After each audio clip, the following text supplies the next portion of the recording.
Good evening, ladies and gentlemen. It's Middle-Aged Gamer Guy here with another TNGC. The acronym basically means Tuesday Night Gaming Chat. We're getting used to this. People are actually calling it TNGC, so that's quite cool. Hello, Tunes. Good to see you. First one in, as always. It's always a fight between you and Mia, I think.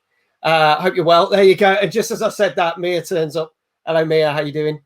Great to see our usual guests, people coming in to watch the show. Another TNGC. I'm going to welcome in we've got to come up with something better than this. I'm just going to say my co-host, and he can fill in the other bit. So here you go. Let's bring in Dave. Hello, Dave. How you doing, mate? I'm good. How are you? I'm doing very well, thank you. Good stuff. So what have you been playing this week, Dave? Oh, well, I'm still plugging away at Mass Effect Andromeda and God of War. Just carrying away with my New Game Plus playthrough on that, which is it's good going back to that game. Love the combat in it. It's just a really well-paced game. You've got these great action sequences, and it just goes back to a bit of exploration, sort of like puzzle solving. Such a good game. I'd say if you had a PS4 or 5, mate, definitely worth a play. I do like that game. Hales, who was on the show going back, blimey, 2 months ago, she was streaming that. And I do like that game, and it's one thing that I'm a bit quite sore about, the fact that I'm on Xbox and I haven't got. But I've heard lots of good things about the PS5 version of that as well. Yeah, so far it's pretty good. So yeah. It's 60 frames a second. It's just smooth as butter. Absolute Nice. delight to play. Anything else on your radar that you're going to start chipping away at? Or I've picked Desperados 3 back up. I hadn't played it for a couple of weeks, but I got back into that. I'm still enjoying that, actually. It's a good little strategy game. I'm doing a lot of quick saving, quick loading. Amount of times you just end up buggering something up. Quick load, go back a few seconds, try again. But yeah, I'm getting through it. Getting a handle on all the characters. I'm not sure how far I am through the game. I think I'm still in the early stages. About 6 chapters in, but it just classes it all under chapter 1. So I think I've got a bit more to do on that one. So that could be quite a huge game. Possibly. Okay. Very good. I am actually streaming that for the first time this Friday late afternoon. Oh, brilliant. So I'm giving it a go because I've never played. It only came out August last year, didn't it? So, yeah, I believe so. I was looking at it back then and thinking an hour and about it, because I played the first one way back when on the PC, and that was good, but properly hard. But then look at this new one came out on Game Pass. Fab. No excuse not to play it then. That's the thing, literally. It was a while back though, wasn't it? A while back it came out on Game Pass, or at least this side of the year, I think. Yeah, I think so. Yes, but I didn't pick it up straight away. Yeah. So since I've jumped into it, enjoying it. That's the thing. I didn't actually realise it was on Game Pass until a couple of weeks ago. So I was a bit like, some of these things just sneak in there, don't they? And amongst all the other releases, you don't spot everything. That's the thing. Also, we've got plenty to keep us going. It's funny because you've mentioned that, because one of the games we're going to be talking about tonight is possibly another game that I'm going to be streaming, and I'll talk about that a little bit later on. So it's quite funny that this theme of games that we're talking about might end up on the stream. And there you go. Let's bring our guest in. Our guest this week, and obviously Tunes has already said, I'm only here for the meat. So there's only one person, that's his nickname. We're going to welcome in Mr. Rob the Meat Leet. How you doing, Rob? I'm good, thank you. Thank you for having me on. No worries. Thank you so much for being here. Do you want to tell us a little bit, or tell the audience a little bit more about kind of your gaming journey, or the type of games that you like to play? I've been a gamer for quite a long time, to be fair, and I've had pretty much, I think, every single one of the different platforms. Like, I've had a gaming PC, I've had an Xbox 360, PlayStation 3, PlayStation 4, PS1, PS2, PlayStation Portable, Game Boy. Nice. I think what I tend to like playing is shooter games. I really like shoot 'em up games, particularly the Call of Duty franchise, although I did kind of stop playing that until they brought out Modern Warfare. Modern Warfare kind of revived my love, I think, for Call of Duty, because it went back to like the basics and what made it good, instead of all that stupid futuristic stuff that they were trying to do. Yeah. I think that lost a lot of people when it was Call of Duty. Is it Infinite or something? Infinite Warfare, it's either Infinite or Advanced, something like that. And and I just looked at the trailer for it. I was like, do you know what? This isn't me. I don't like the look of this. Yeah, no, it felt like it was trying to steal a bit of Titanfall's glory, didn't it? Yeah, I think so. Yeah. It had what's his face in it? Jon Snow. I can't remember the actor's name. Kit something, whatever his name is. Kit Oh, Harrison. Kit Harington. Harrison. Yeah, thank you, Kit Harington. That's it. But yeah, didn't do too good. But they seem to have done well. Especially with, I think we were talking about this a couple of shows ago, that Call of Duty Cold War is the 10th best-selling game in the last 10 years. So I think the theme with the 1980s and everything has picked up compared to some other Call of Duty. Lockdown as well. They're lucky that they released a game in lockdown. So people are at home bored and they want something to play. Yeah. And I guess with the last couple, it has been either revamps or rehashes. So the last couple of years. So I think this one has probably sold more because it's actually something new, kind of, I guess. But yeah, it's interesting. What other sort of games do you like playing? The other game I sort of played a bit recently was this old Star Wars game, like Star Wars Bounty Hunter, I think it's called. And it's basically the closest thing to a Mandalorian game because you get to play Jango Fett. And it's kind of like his story before he appears in the movie. So it's like how he becomes this famous bounty hunter, basically. Yeah. And it's like a few years old now, and I think it originally came out. It was either on GameCube or PlayStation 2, one or the other. But I've been playing that again because I remember playing it when I was a kid, and also big fan of like Mandalorian. And this is like the closest thing to a Mandalorian video game until they bring one out, of course, which I'm hoping they do. Fingers crossed. We don't know what Ubisoft have got up their sleeves. Possibly, maybe, don't know. We'll see. Or we'll see. It'd be nice if they do something like that. But if they do it, they've got to do it right. They've got to do it, give it justice, I think. That's the thing. So, but we'll see. So welcome to the show. We've got tons of stuff to talk about. 10 new games that we picked up this week. And a couple of news stories. Everything from what was announced at Pokemon Presents, which was a couple of days ago, which is a big Pokemon event, all the way to some bizarre stories about certain games and certain things happening, and a few little surprise videos at the end, which I have hinted towards too. One of the funniest things is we are going to show a video for a trailer for a game that was literally announced this afternoon, and I picked up on the trailer and it had gone live, and I was like, oh, I'll chuck that into the talk show and it'd only been live for 15 minutes. Half an hour later, Chris Dawes, who was a guest on this show going back in January, he loves his Star Wars and that. Dave will remember Chris. He was the lesser swearier version of Brad. But it's funny because he then posted it into a Facebook group, and I was like, damn it, I was going to talk about that on the show. And he was like, well, I'm going to do it anyway. So, but it's cool. So we're going to play a trailer for that. That looks intriguing. Mia wants to know if we're going to be talking about cyber shit. Now, we actually, for the first week in about 12 weeks, didn't talk about Cyberpunk last week. But unfortunately, we are going to be talking about it this week. Sorry, we had a week off. We're going to carry on with it. Tunes also said Bounty Hunter was a PS2 and a GameCube game. Yes, so there you go. You confirmed that. Rob, you were right with that. Hello, Joron. How you doing? Welcome to the chat.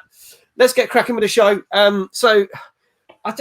There's not, again, it's another week where there isn't really a big AAA game. And that's been about for 3 weeks now. But we have got quite a variety of games, but we are getting bogged down with quite a lot of JRPGs. Scraping the barrel, I think, aren't we? Scraping the barrel. And ironically, again, most of them seem to be out on the Switch. We are covering games on all platforms, including one game that's out on Stadia. Really? Why bother? Who cares? But we're going to start with the Japanese RPGs. This, you would think, is a sequel, but it's not. It's the third one in the series. But, you know, RPGs, Square Enix come up with weird names for their games. So we're going to bring this onto screen. We'll have a look at the trailer, see what people think. This one is called, and bear in mind, this is the third one in the series, Bravely Default 2. Take it as it is. But let's watch the trailer and then we'll have a chat about this game. This came out literally last Thursday on Nintendo Switch. So here we go.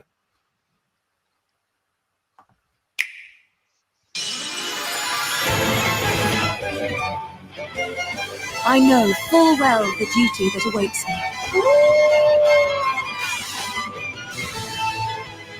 time has come for me to recover my kingdom's greatest treasures. Fire, water, wind, and earth. They are the keys that keep a great evil locked away. He who possesses the crystal possesses the master's favor. Please, Master Gutian, you mustn't. If we are to save the world, we must stand together. As long as we're still standing, we'll never let you win. The bravery of one must be the bravery of all.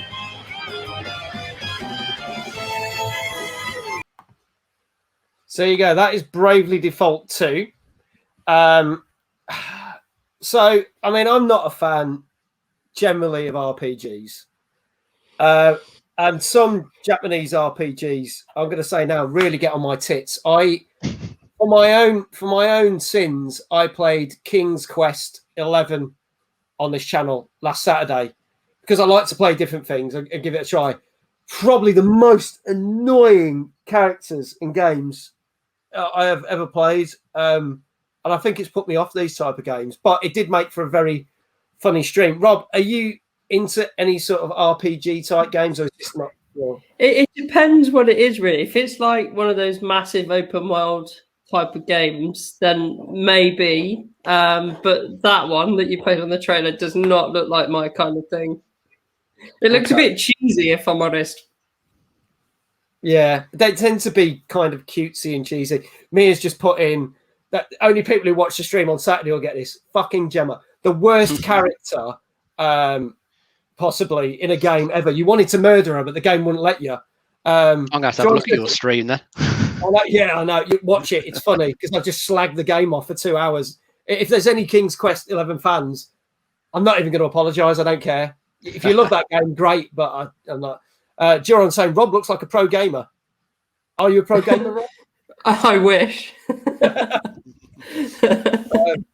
Tunesy saying, I'm not going to talk about CC the Brave, the cat that was released last week. Dude, I've never even heard of it. Mate, you're well up on more new games than I am, but I've not heard. Anybody heard of that game? No, there you go. Sorry. Maybe that's for another one, for another show. I don't know. Dave, what's your take on all these? It's also not my cup of tea, this one. I don't really tend to go for the JRPGs a huge amount. I always preferred a lot more of the Western RPG, especially a lot of the ones BioWare did. Played a lot of their ones over the years, from their Star Wars ones, the Mass Effect ones. Loved all those. I did enjoy the remake of Final Fantasy VII, but it never grabbed me the first time it was out because I didn't really like the style of it at that point. The whole turn-based combat. Yeah. I preferred the real-time combat in the remake. And obviously, looking at this, this Bravely Default, it's the turn-based stuff again. So not going to grab me. I'm sure it's a solid game. They usually are, most JRPGs. Yeah, for the fans who like them. Cool. Another one out for you. I think we've had plenty since Christmas, haven't we? You had almost one a week. Christmas. It's like literally. I think we had 2 last week. I think we've got 3. Dare I say it this week? Oh, can we just have a week? I know, like Mia's going. I want a week off Cyberpunk. Can we have a week off bloody JRPGs, please? Stop telling us we've got to talk about them. But yeah, I mean, I say this is out on Switch. Came out last Thursday. It's quite a beloved series. What scores do we think this got? For anyone who's not seen the show before, I scour the internet for all the reviews, try and see what scores out of 10 they are, and then basically get an average overall. So I'm going to start with Rob. Out of 10, what do you think this got when it came out? I think maybe a 4 or a 5 out of 10. Ooh, okay. Dave? I'll go a bit higher because, as I say, most JRPGs are usually quite solid games, aren't they? Well liked. So I'm going to guess an 8. Okay. Tunes is saying like an 8 out of 10, but to be honest, I'll give it a 6 out of 10. I saw Joron. He watched the trailer and just went 0 out of 10. Not a fan then. Yeah, not a fan. Not a fan at all. There you go. So it actually got, on average, 7 out of 10. Mia says 6, but it got 7 out of 10 across the board. They actually said it's quite a decent RPG, if you like that kind of thing, but it's very grindy. So whereas a lot of RPGs, modern RPGs these days, do mechanics to speed things up and stuff with the turn-based combat, this only gives you certain options, and you really have to grind the hell out of it for many hours. Like you'll be playing this 60 hours plus before you're really getting into it. So if you're serious about your JRPGs, this is the game for you. But if you just can't be bothered with the grind, then probably not the game to play. But it's getting decent reviews at an average of 7 out of 10. So there we go. Our next game, and this is the one I was talking about, saying this is a game I've actually considered. For those who might not be aware, at the end of every month, we get all the VIPs from the stream. And we do a VIP stream. And the first one we did was Rocket League back in January. We literally did the last one on Sunday, which was Dead by Daylight. And we put games out. It's basically cross-platform games so that people could join in. And we do everything like we put forward Minecraft, PUBG. There's all different options. Now, this came into view. This came into my provision. This actually came out on the 23rd. So this was actually came out the Tuesday that we did the last chat show, but the reviews didn't come out until after we'd done the show. So we'll have to see what this is like. But I put this in the mix for people to pick because to me, this seems a bit like a cross between Rocket League and Death Race. Real Stump Panda there. Hello, how you doing? Says, I like games where the grind is based on fun side missions. I do as well. But I'm not fun on games that are grinding where it's just turn-based combat. But that's cool. So we'll see how it is. So let's play the trailer for this one. This is out on... this already came out on PC quite a few years ago, but is now out on Xbox and PlayStation as of Tuesday last week. This is a game called Heavy Metal Machines. We'll watch the trailer and see what everyone thinks. And then we'll have a chat about this. So here we go.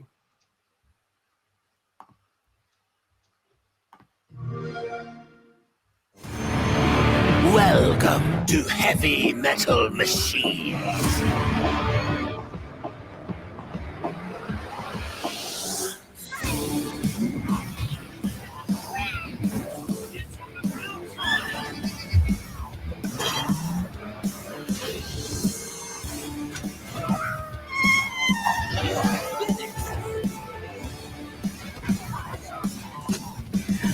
Breathe there.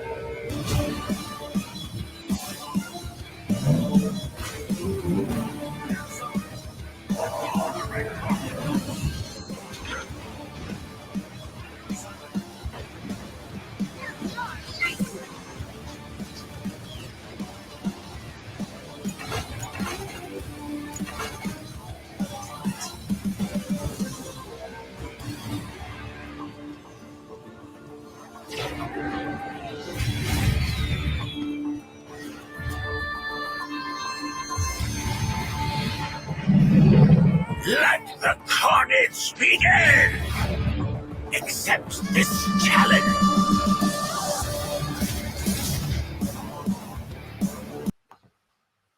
So there we go. That's Heavy Metal Machines. Now, this game came out on PC, as I said, a couple of years ago.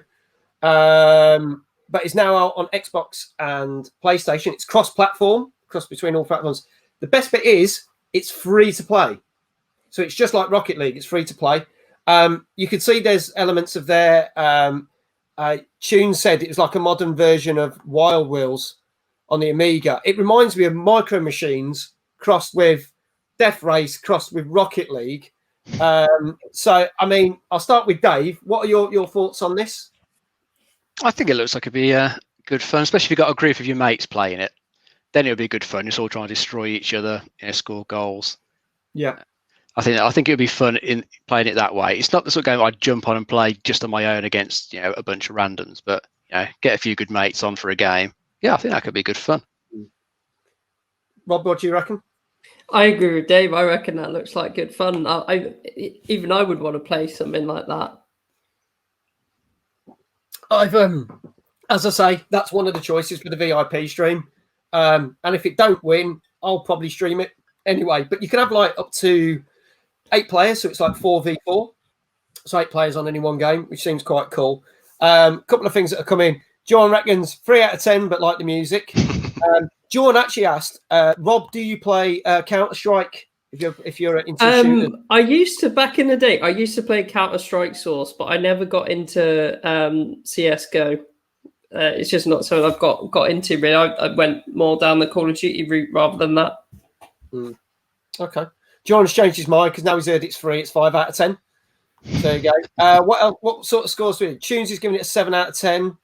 Hello, Lou. Welcome to the stream. I like the fact he says to me, "Hello, bitch," but then says, "Hello, Rob," and "Hello, Dave." So I know we obviously know who's the bitch then.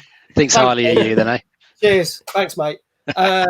Mia gives it a 6.5 out of 10. Rob, let's go with you. What do you reckon out of 10 this got? I'll give it a 7. Okay. Dave? I'll go slightly higher. I'll go for an 8. Okay, so we've got 7, 8s, we've got 5s, we've got 6s. It got 8 out of 10.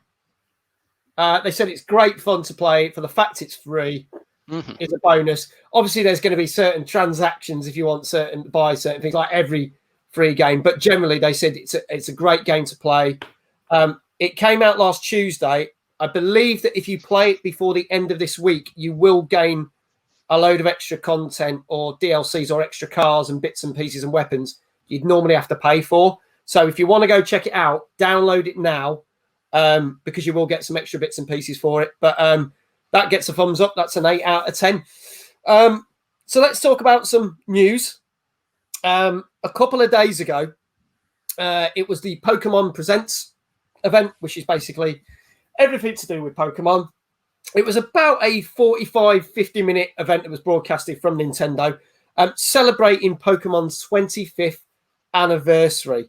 There's a couple of things they talked about. I've got to get my notes here because there's quite a lot I've written down. So there's been rumours over the last couple of weeks that they were going to bring back Diamond and Pearl Pokemon, which was a game that was on I think originally on the DS, and they're revamping that and they're bringing that out onto the Switch.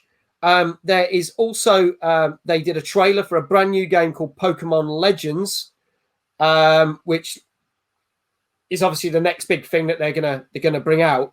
But they've also said, because they were going on about this new Pokemon Snap game, which they started talking about before Christmas, that actually comes out on April the 30th, which is almost a variation on Pokemon Go, but you're kind of taking photographs as well, and you get awarded for the style of the photographs as well as capturing the Pokemon. And they also did a trailer of like 25 years of everything to do with Pokemon. I know there's a couple of people in the channel that are quite big fans of Pokemon, but Rob, are you a fan of Pokemon or anything? Or yeah, it was like when I was a kid and I had the Game Boy Color. I can remember playing Pokemon Yellow. And I played, I think, Pokemon Gold. So it used to be like a really big thing when I was at school. And I remember like when they brought out Pokemon cards, like schools were banning people from trading them on the playground. So you're having to do like almost like an illegal drug deal, but with Pokemon cards. And those have come back again actually recently. Those seem to have had a bit of a revival. Yeah, I think what helped with that was Pokemon Go. I mean, Pokemon Go is going to be what, 4, maybe 5 years old this coming summer. And obviously for the first 2 years, it's mad. I know people still play it and they've been adding things to it, but I think that's what helped get the resurgence of the cards. And now I think with them announcing a big new open world game is going to be a big thing. Whether that comes out this year or next year, we don't know. But then with them doing some remakes of popular games and this new one, this Pokemon Snap, I think it's going to basically all people are going to go mad for it again. That would be the case. What do you reckon, Dave? Oh, yeah, there's lots there to love, isn't there, if you're a Pokemon fan? I can't say I've ever got Pokemon. I think it just completely went past me at the time. I've never caught on to it. So none of it interests me in the slightest. I'm not going to be playing any of them.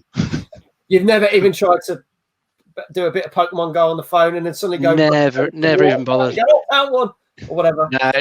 No, tell you the truth. I did download it with the thought of playing it with my daughter, but it just never happened. It just sat on the phone for a bit, never got played.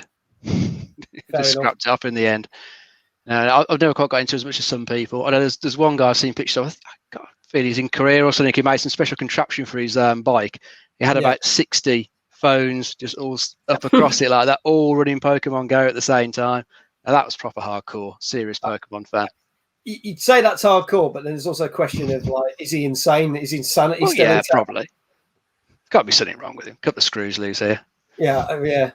the 60 phones on a bike. It just sounds wrong on a bicycle. But the wife loved it. She played it for quite a while, and wherever we went, it was quite funny. She's like, "Oh, we're here. There's a thing here. We'll go and do that." And I know there was even venues or even nightclubs that were becoming official Pokestops, so that people could go into the nightclub, have a couple of drinks, have a dance, and then collect the Pokemon, some rare Pokemon, which I thought was brilliant, because if that gets, not necessarily kids into nightclubs, but people who are supposed to go in nightclubs at that age, I've got to be careful what I say there, then, it's one of those things. But I always thought that was quite intriguing. But there you go.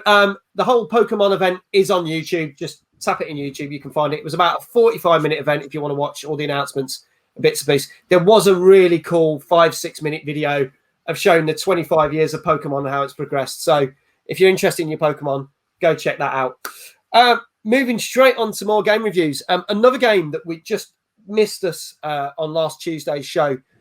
Again, this came out, I believe, on Switch first. Again, a couple of years ago, but came out on Xbox and PC last Tuesday. This is also available on Game Pass, so it's free on Xbox and PC on the day of release. This, and no jokes about Freddie Mercury, but this game is called Killer Queen Black. Let's check out the trailer and we'll have a chat about this one. Here we go.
There you go. So that's Killer Queen Black. Was originally a Switch game, but as I say, it's now come on to Xbox and PlayStation.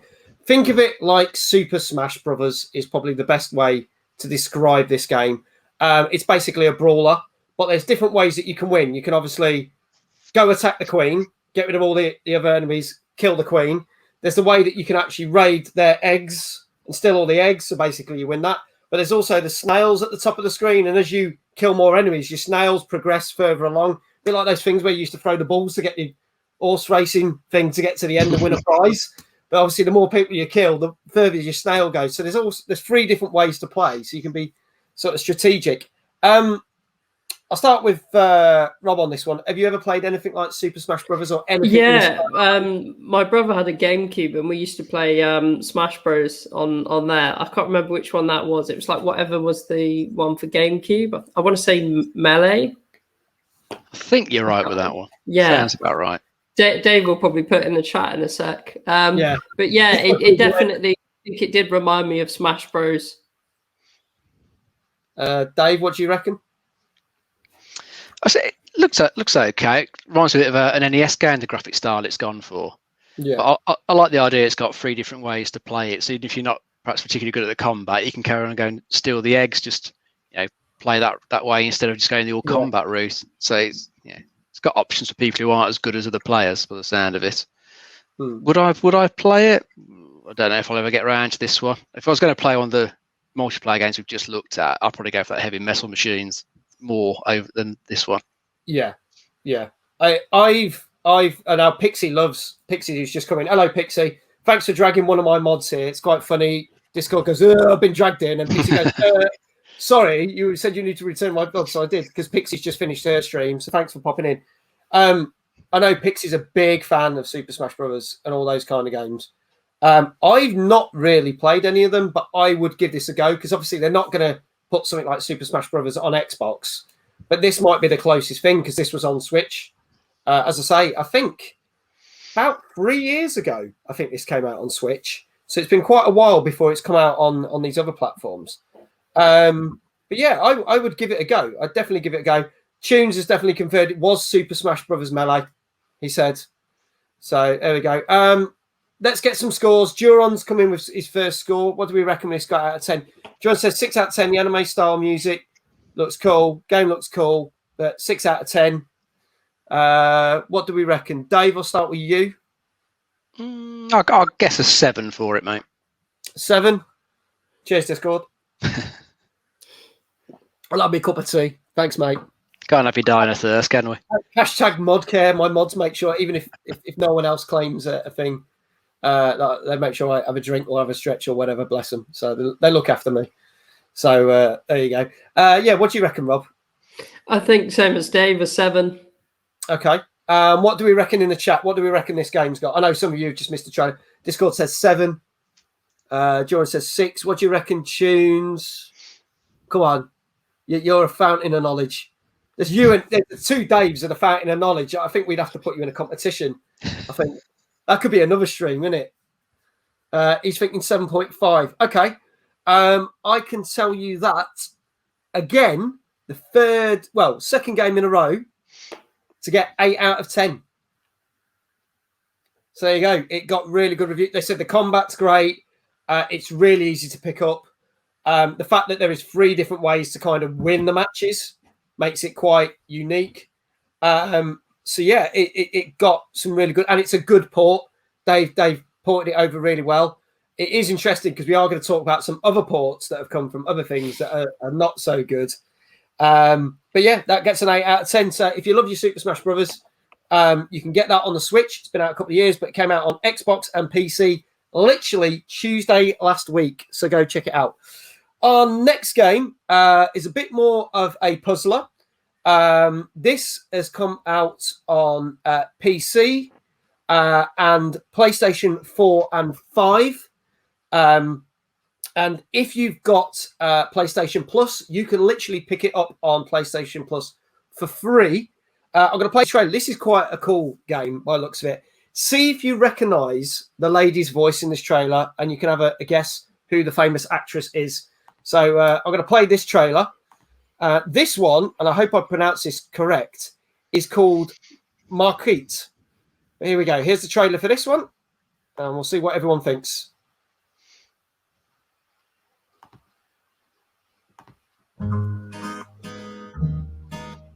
So I'm getting coffee. Getting ready to leave. There's this guy. You're just staring at your sketchbook. Oh, God, that's embarrassing. Is this some kind of castle thing? I don't know. I haven't drawn in a long time. I used to draw all the time. Me too. I'm Kenzie. I'm Michael. We should start a drawing club. Yeah, of course. Why are you talking to me anyway? I'm bored. I'm waiting for my coffee, and I'm flirting with you.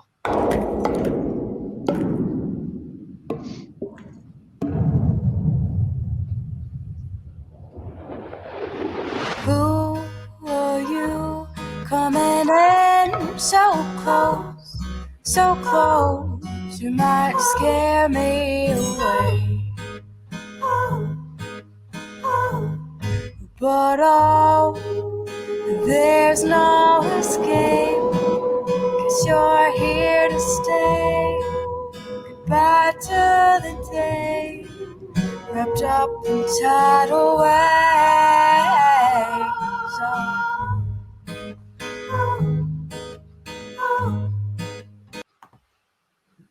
So there you go. Guesses on who the famous person was. Joran says it's Lady Gaga. Unfortunately, that's not correct. Who do we reckon that was? I'm afraid I didn't recognise the voice, mate. You're going to have to tell us. If I give you a clue, I'll start with some really difficult clues. She appeared in an episode of Black Mirror. I haven't watched it. Okay. She has recently directed. Oh, Tune says Bridget Bardot recently directed some of the episodes of Mandalorian. Still don't know. No. Okay. Is more famous for being chased by dinosaurs in the most recent Jurassic Park films. Oh, was it Bryce Dallas Howard? Correct. That's the one. It's Yeah. Bryce Dallas Howard, or as we know her, that Ginge out of Jurassic World. There you go. So there you go. So yeah, it's Bryce Dallas Howard doing the voice. This is a quite unique kind of puzzle game. As you see, you walk into a little building which has a model of either a village or a fun fair, and you pick up little items. And as you do that, things in the real world, as you pick up a key or put it across 2 bits, it makes a bridge. And you go further on. And it's a very sort of lateral. If I pick this up and put this here, will this allow me to go to the next kind of thing? Again, this is completely a different variation from some of the other games we talked about tonight. I'll go with Dave. This kind of reminds me of games a bit like The Witness and a few other ones. Is this kind of the thing you would give a whirl? Yeah, I did this a go. I was kind of thinking of the Witness as well when we were watching that. That was another interesting puzzle game. And as you mentioned, this is on PS Plus for free, so I did download it this evening. I haven't had a chance to play it yet, but I thought I'll pick it up since it's free on there. So I'm going to have a look at this one. I do quite like these, sort of interesting puzzle games. So it's got a fairly sort of unique idea to it. What you do in the model affects the real world, as you say. So I'm looking forward to having a go at this one. Looks really cool. Rob, what do you reckon?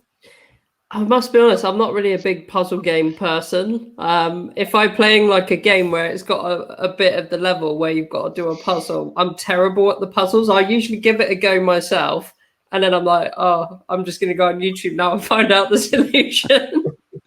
So yeah, puzzle games is not really my thing, but I can see why people would enjoy it because it gets you thinking. Okay. What do we reckon? We've got a couple of scores come in. Joran says 9.99 out of 10. For him, the best one so far. Best game, looks fantastic. I love it. Tune saying, not really my thing. So for me, 5 out of 10, but expect it to get good scores. Before I'll tell you a few more little things about it. Obviously, there's a love story that goes through it, and you've got the 2 actors talking about it and stuff during it. But what do we reckon, guys? Rob, I'll go with you. What sort of score do you reckon? I think I'm gonna go similar to Dave and say like 5 out of 10, but probably be wrong, and it'll be more like a 7. Okay, so maybe a 5, maybe a 7. Dave? I think it looks good. I'm going to go for an 8.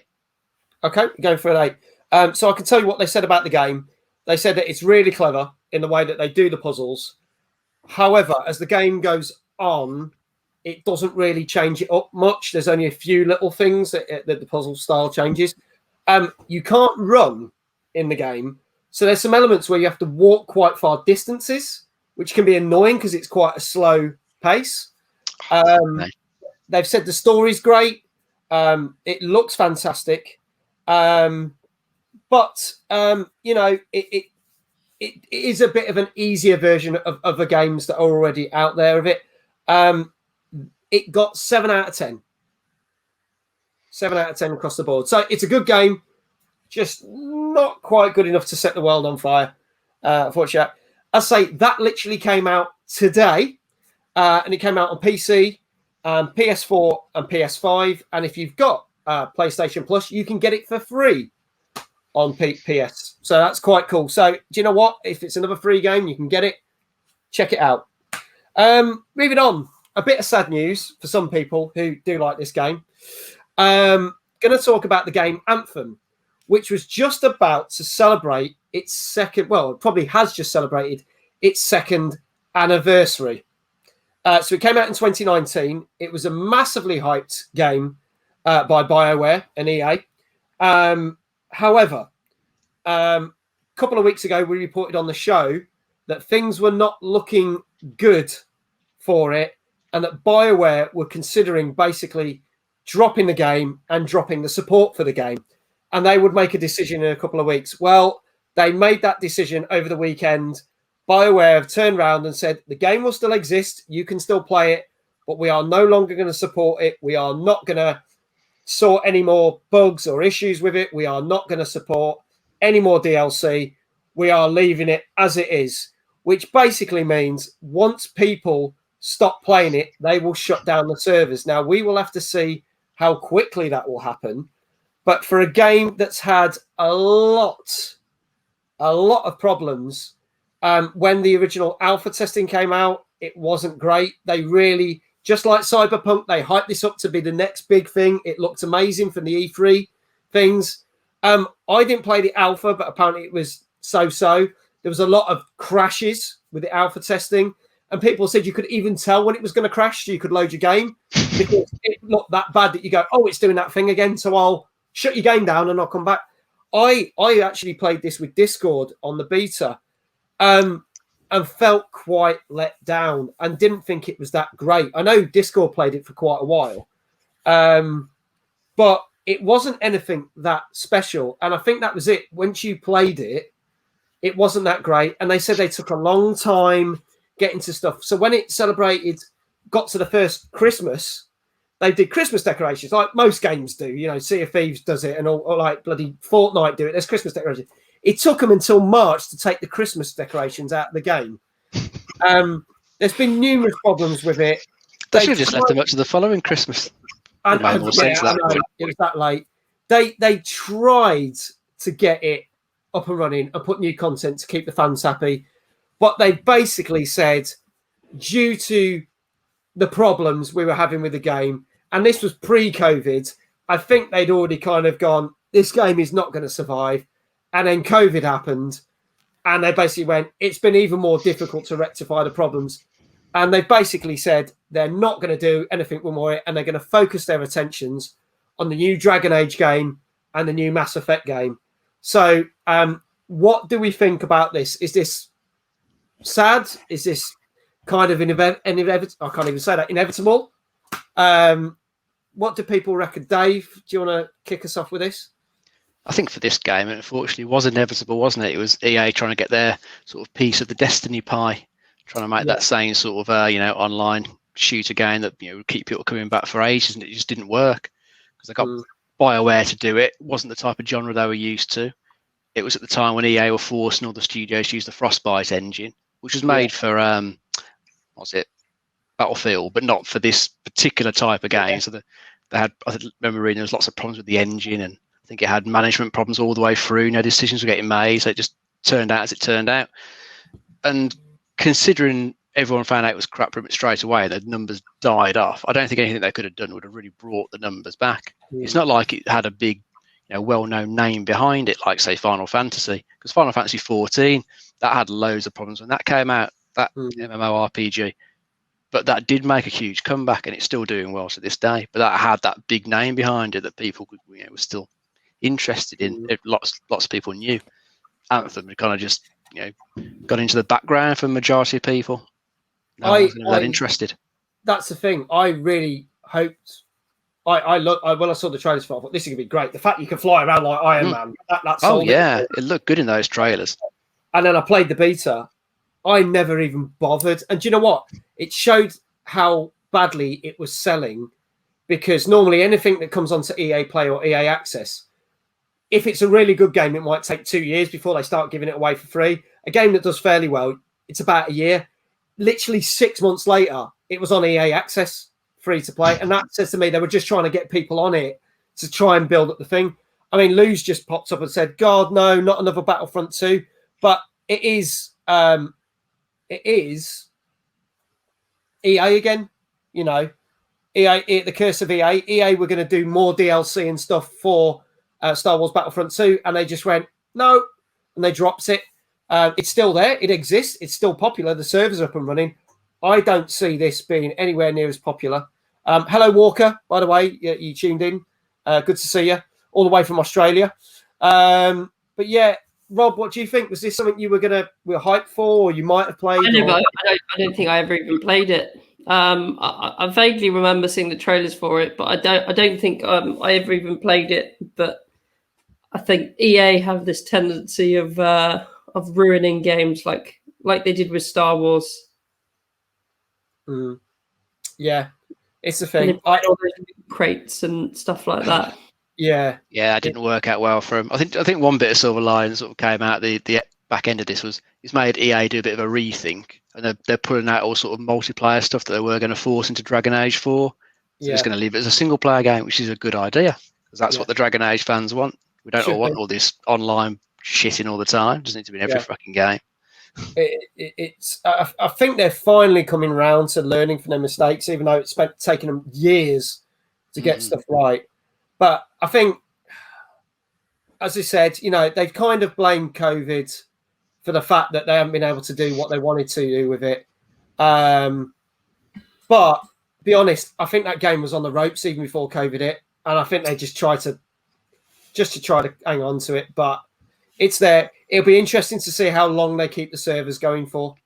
Unfortunately, but we'll probably be reporting next week. They turn them off. Can't imagine it'll go on that long. Yeah, exactly. But there you go. Walker says EA sounds like they should stick with games like The Sims. They should. Sims is perfectly excellent. You can't fault that game, and they've been dishing out content for that for a couple of years now, which is really good. You see the kick in the face that EA Battlefront 2 was most paid games. Yeah, and they celebrated it. It was one of the most played games. They celebrated it, even though it got so much shit, which is hilarious. EA will take any win because of all the controversial crap they go through, to be honest. There you go. So, yeah, unfortunately, if you haven't played Anthem, go check it out. If you're fortunate to have EA Play, you can play it for free. If you've got Game Pass Ultimate, you'll get it for free. Give it a whirl. You probably won't play it for long because it does lack content. And the end game is very lackluster, a bit like the Avengers game we talked about just before Christmas, that there is no real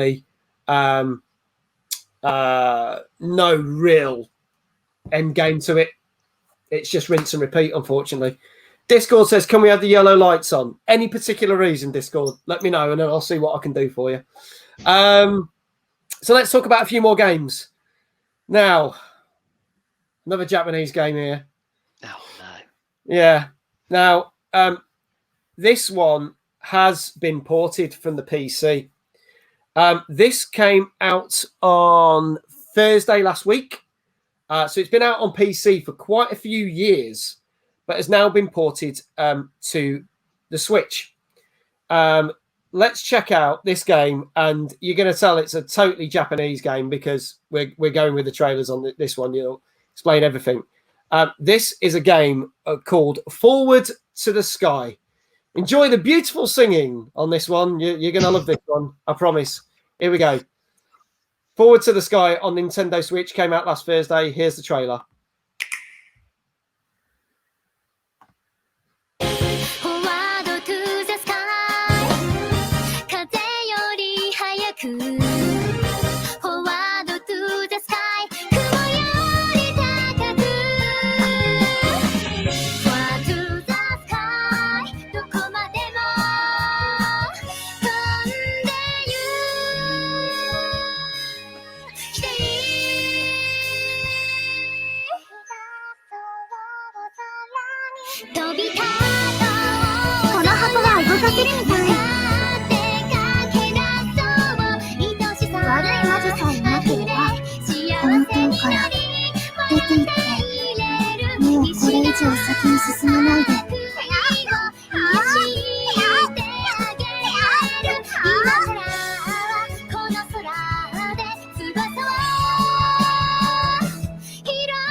So there you go. That's Forward to the Sky. Yeah, so it's still an RPG, and it's more platformy, and it's more hack and slash. But you can probably tell the graphics don't look that fantastic, considering it was a PC game first. I was thinking PS2 era graphics looking at that. It did look very dated. I can see the PC was out 2015. Yeah, 2015. It is very old. So, yeah, so we're talking nearly 6 years, and now it's finally come on to Switch. What do we think? Dave, I'll start with you. Well, I don't know. I'm still getting over the music. It was a bit dreadful. I was trying to work out what was worse, your singing or that. It's tricky. I don't know. But I was looking at that trailer. I was like, the graphics look so basic. It just kind of didn't inspire me at all. It looked shit graphics wise. I don't know if the actual gameplay in it's any good. But just looking at the trailer, I wasn't taken at all. It wouldn't sell me the game, not in the slightest bit. Lou said, looks like a game that Pixie would play. I agree with that, Lou. I think she would. She'd probably stream that. It's kind of her bag. But she might not want to after we say what the scores are. Here we go. This is Dave says, like, if I hear one more game, I'm going to lose my shit. Yeah, there you go. Kuda. Hello, Kuda. How you doing? Good to hear it from you. Says Steam has a boatload of these games. Yeah,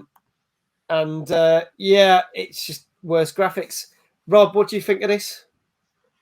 I wouldn't play it. It looks very childish, and the graphics look a bit terrible. Too anime too. Yeah, I'm not saying there's anything wrong with anime, but I just watched no. I'm not saying that either. But I just cringed when I watched this trailer, which I think is what everyone did by the looks of things. Dave's comment. Yeah. 4 out of 10. Please shoot it in the head. Right.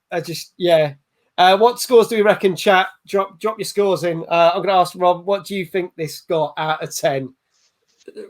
4. Okay. Dave? I'll go for 5.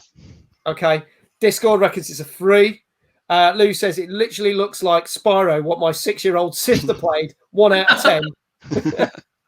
Not getting much love in the chat, is it? Kuda We're says not the only ones who don't like it. Walker says -5. I think that's the first time we've had a minus figure on the show. No sales here. No sales here. So I could tell you that it wasn't particularly a great game when it was on the PC and didn't get great reviews.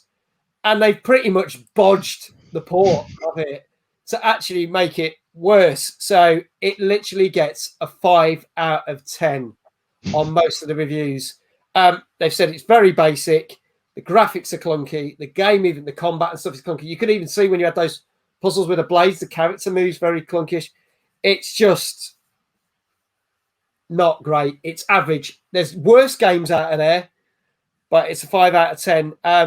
If you kind of like that stuff, and if you do, why are you watching the show? 5 out of 10. Out on Nintendo Switch last Thursday. Overrated ×3. I agree, Lou. Overrated ×3. Our next game, again, completely different and something a bit more retro. The good old WWF games when they came out on the arcades were absolutely brilliant. This is harking back to that era. They couldn't actually get the official license, but this is harking back to that era. This is out on all platforms. This came out on Friday, just gone. This is Retro Mania Wrestling. I actually think this looks cool and reminds me of my childhood. So we'll look at this trailer and see what everyone thinks. Here we go.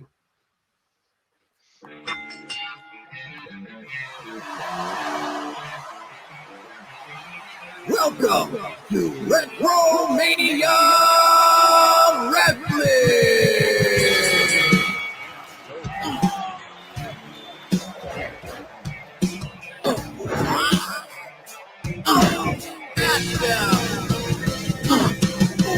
That's gotta hurt.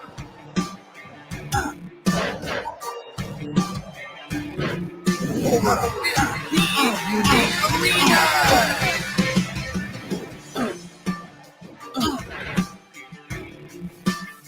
So many ways to play.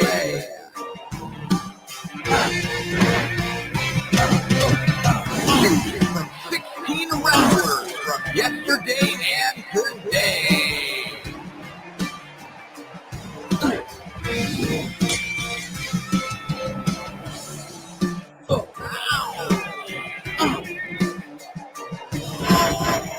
Wow!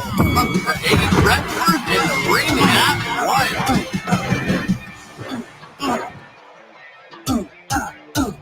Over 50 possible match types.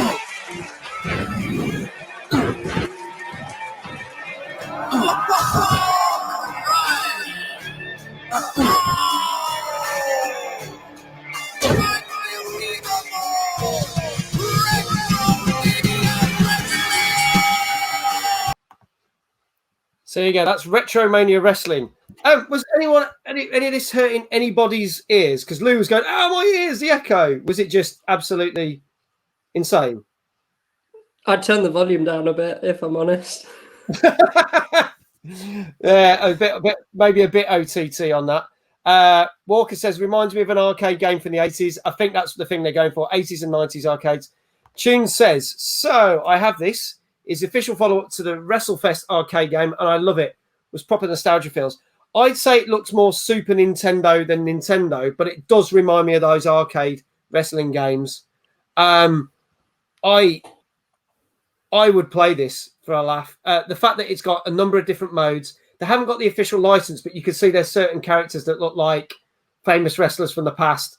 But you can have up to 8 people playing on this, which I think is really cool, which I don't think you'd be able to get 2 people playing it on a Super Nintendo, and that's about it on local, but you can do it online.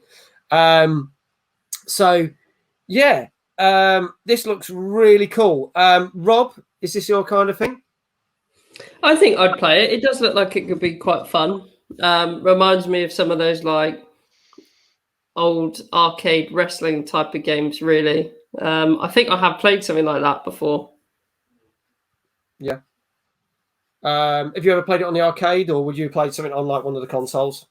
One of the consoles, I think. I think it would have been like a PlayStation 1 game, possibly. Yeah. Okay, Dave, what do you reckon?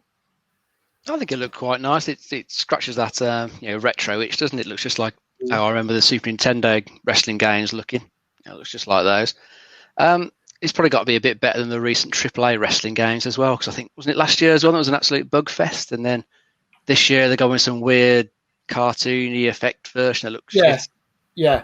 So WWE or whatever it was called 2 Christmases ago, the main company that built that game left, so another company came in, and it was famous for the fact that the physics of the facial hair and stuff would fly all over the place, or look like solid, or their eyeballs would be missing, or you'd have some grotesque things like half their face was missing. A bit of a mess.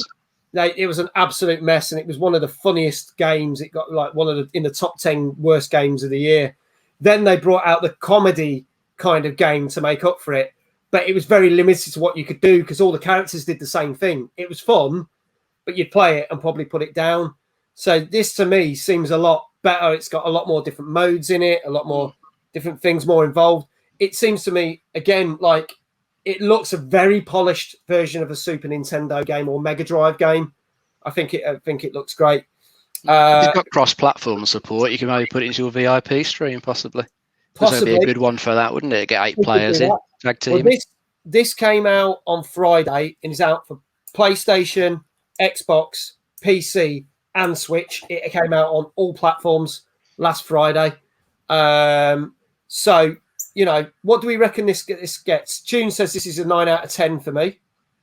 Hello, King of Queens, by the way. Sorry, I saw you said hello in the chat. Sorry to miss you. I hope you're well, my friend. What do we reckon? Dave, scores on the doors for this one? I'm going to guess a 7 for this one. Okay. Rob? I think maybe 7.5, 7. Okay. What do we reckon in the chat? Scores, we get, I say, Tunes has said a 9 out of 10 in the chat. Apart from making Lou's ears bleed, what score do you reckon you'd get for that? I'll just go give them a quick minute to see what they say. Or if you don't want to guess the score, fine. We'll just roll on. I think people are going to be shocked by this one.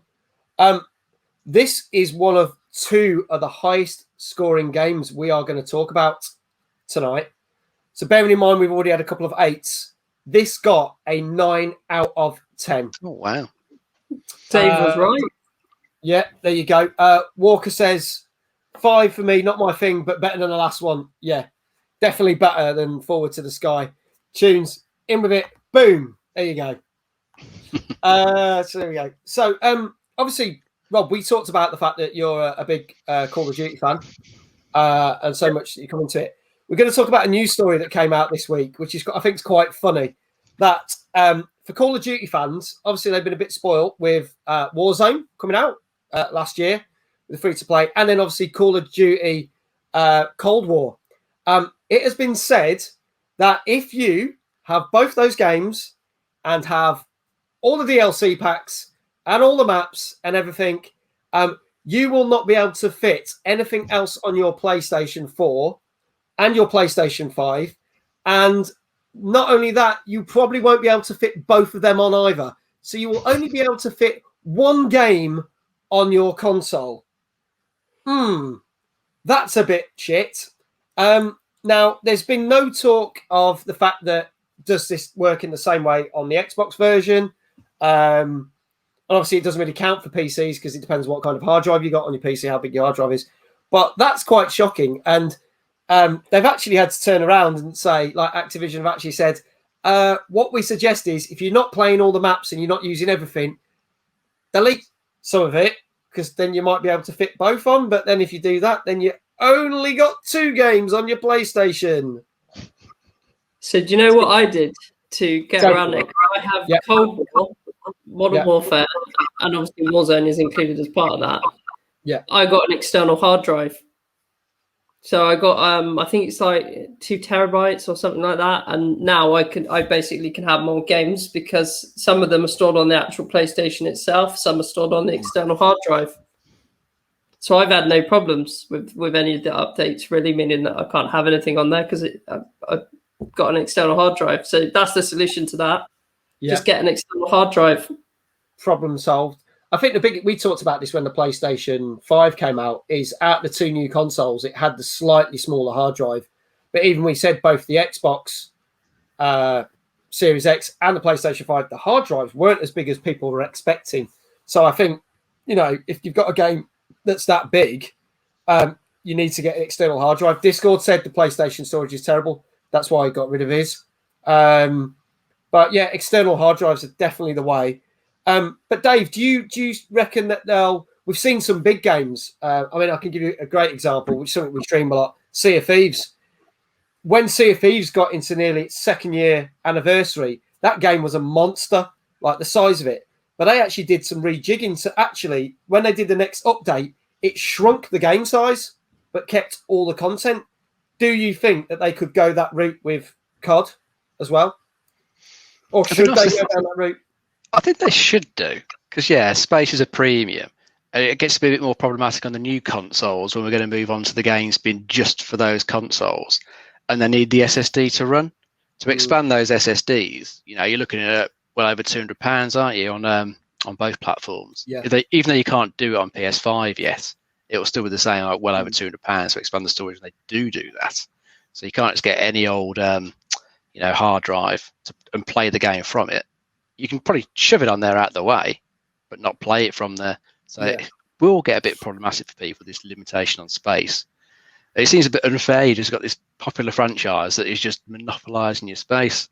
I know my friend was saying to me, because he's got Modern Warfare, he's going to lend that to me because he's finished with it now. But he's saying for all the high-res texture packs on there and with the game installed, I'm going to need about 300 odd gig free on the hard drive to fit that on. So it will go on there. I'll play it with all that. Then it will just get deleted, chucked out the way. It's not something I could keep on a hard drive and carry on with. Nope. Kuda says in the chat, I have a 4 terabyte external on my Xbox with 103 games with Warfare, Apex, and others all updated. I think my Xbox One, I had it came with a terabyte hard drive, and I had a further 3 or 4 terabytes external. Now I've then taken that hard drive and stuck it on my Series X. Obviously, it's not going to quite work the same way as we've said because you're supposed to have the official things that plug in the back. But still, it's saving me a lot of space. There's only games that are optimized for Series X that I put. So I deleted Sea of Thieves and then re-put it on because I want Sea of Thieves to run better, which it does. And there's a few other games that have done as well. But do you think rather than just saying to people, oh, go spend 100 quid, go spend 200 quid on a hard drive, they should look into games that have got a longer longevity and be able to shrink them down? What do you reckon, guys?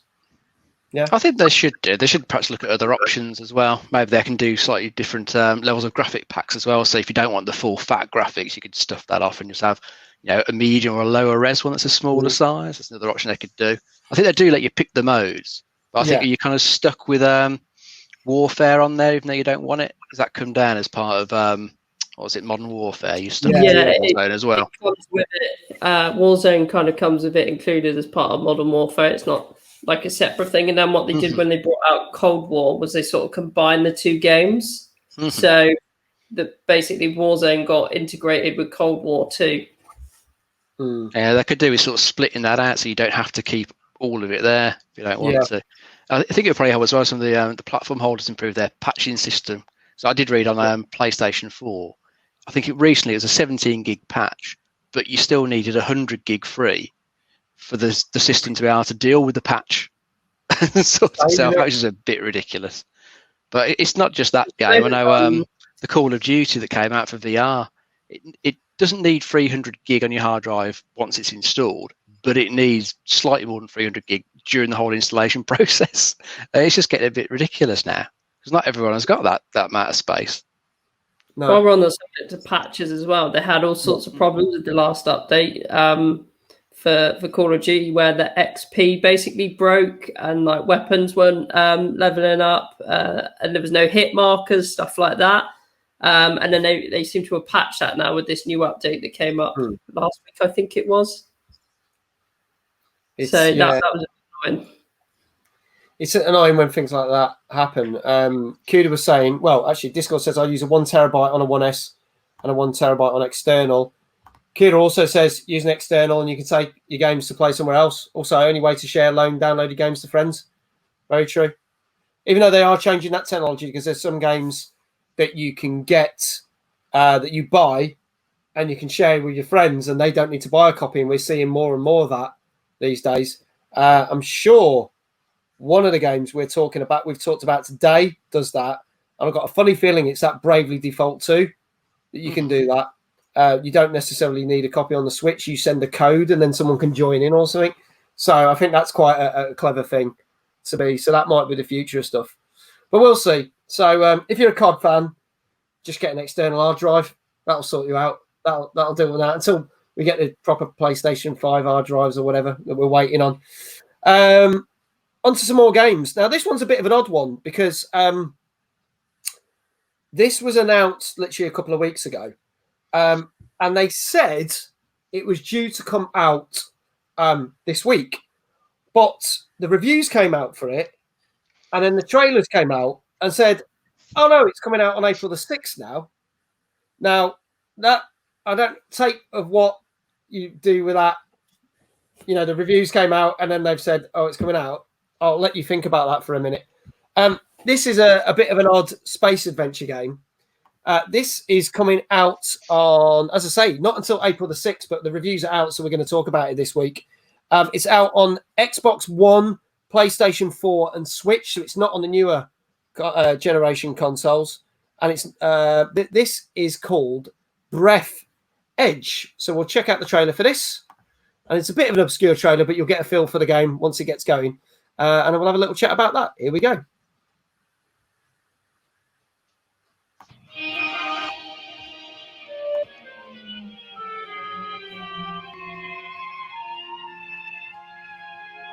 Each human being faces death sooner or later. But now, death is only the beginning of your journey. Let professionals take care of your future. The Global Funeral Agency is glad to present Universal Coffins for Space Funerals. Our ancestors realized the importance of a funeral,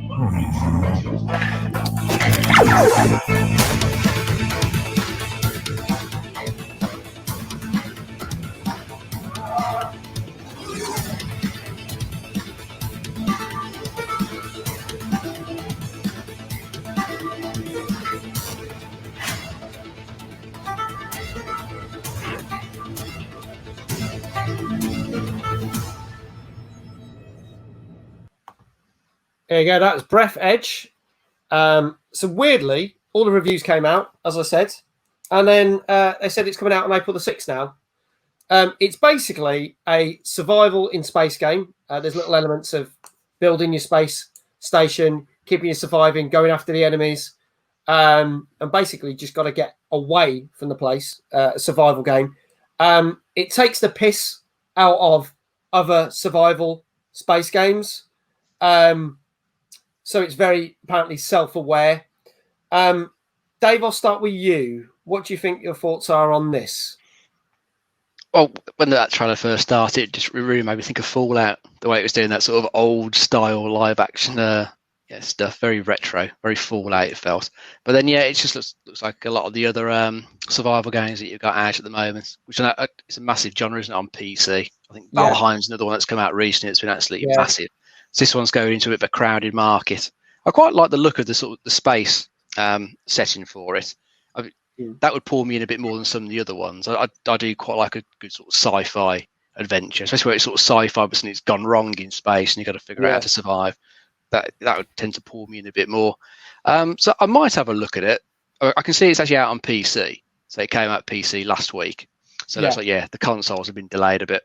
I might have a look at it. Depends what the price is like. It's a good price. Yeah, okay, give it a go. Okay, Rob, what do you reckon?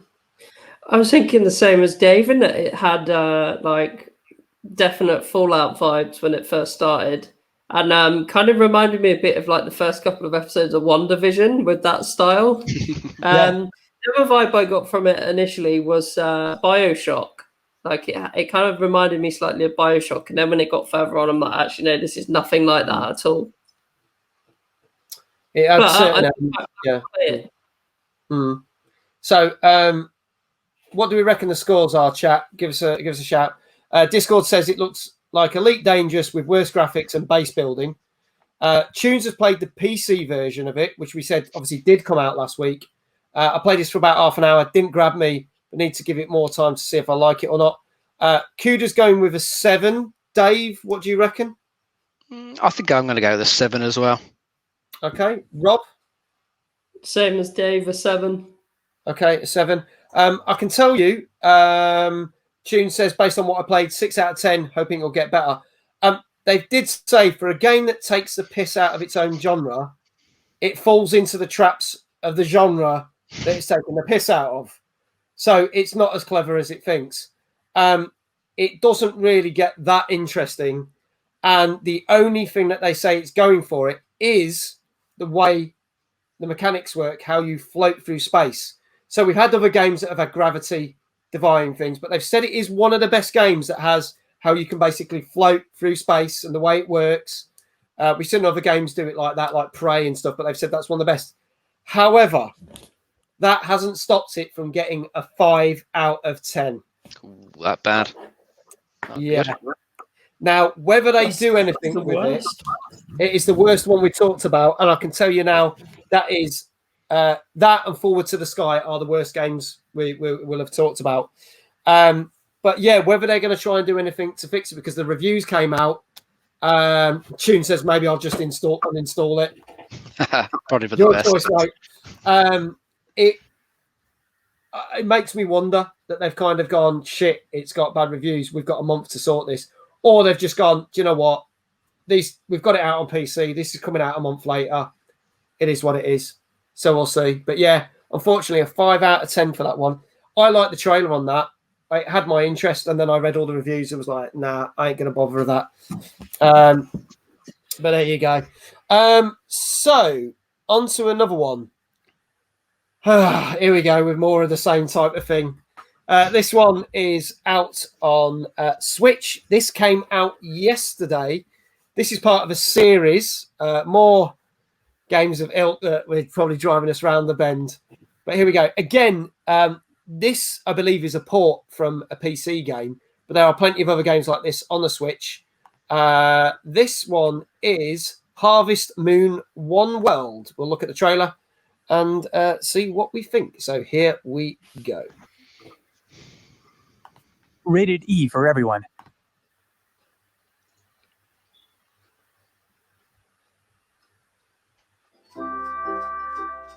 Welcome to the biggest Harvest Moon game in history. Harvest Moon One World. Explore the different areas and villages of the world, each with their own unique flora and fauna. Fall in love with 5 different bachelors and 5 different bachelorettes, from a beautiful desert rose to a stylin' surfer dude. Farming is easy with your trusty Expando farm. When you want to investigate a new area, simply pack up your farm and go exploring.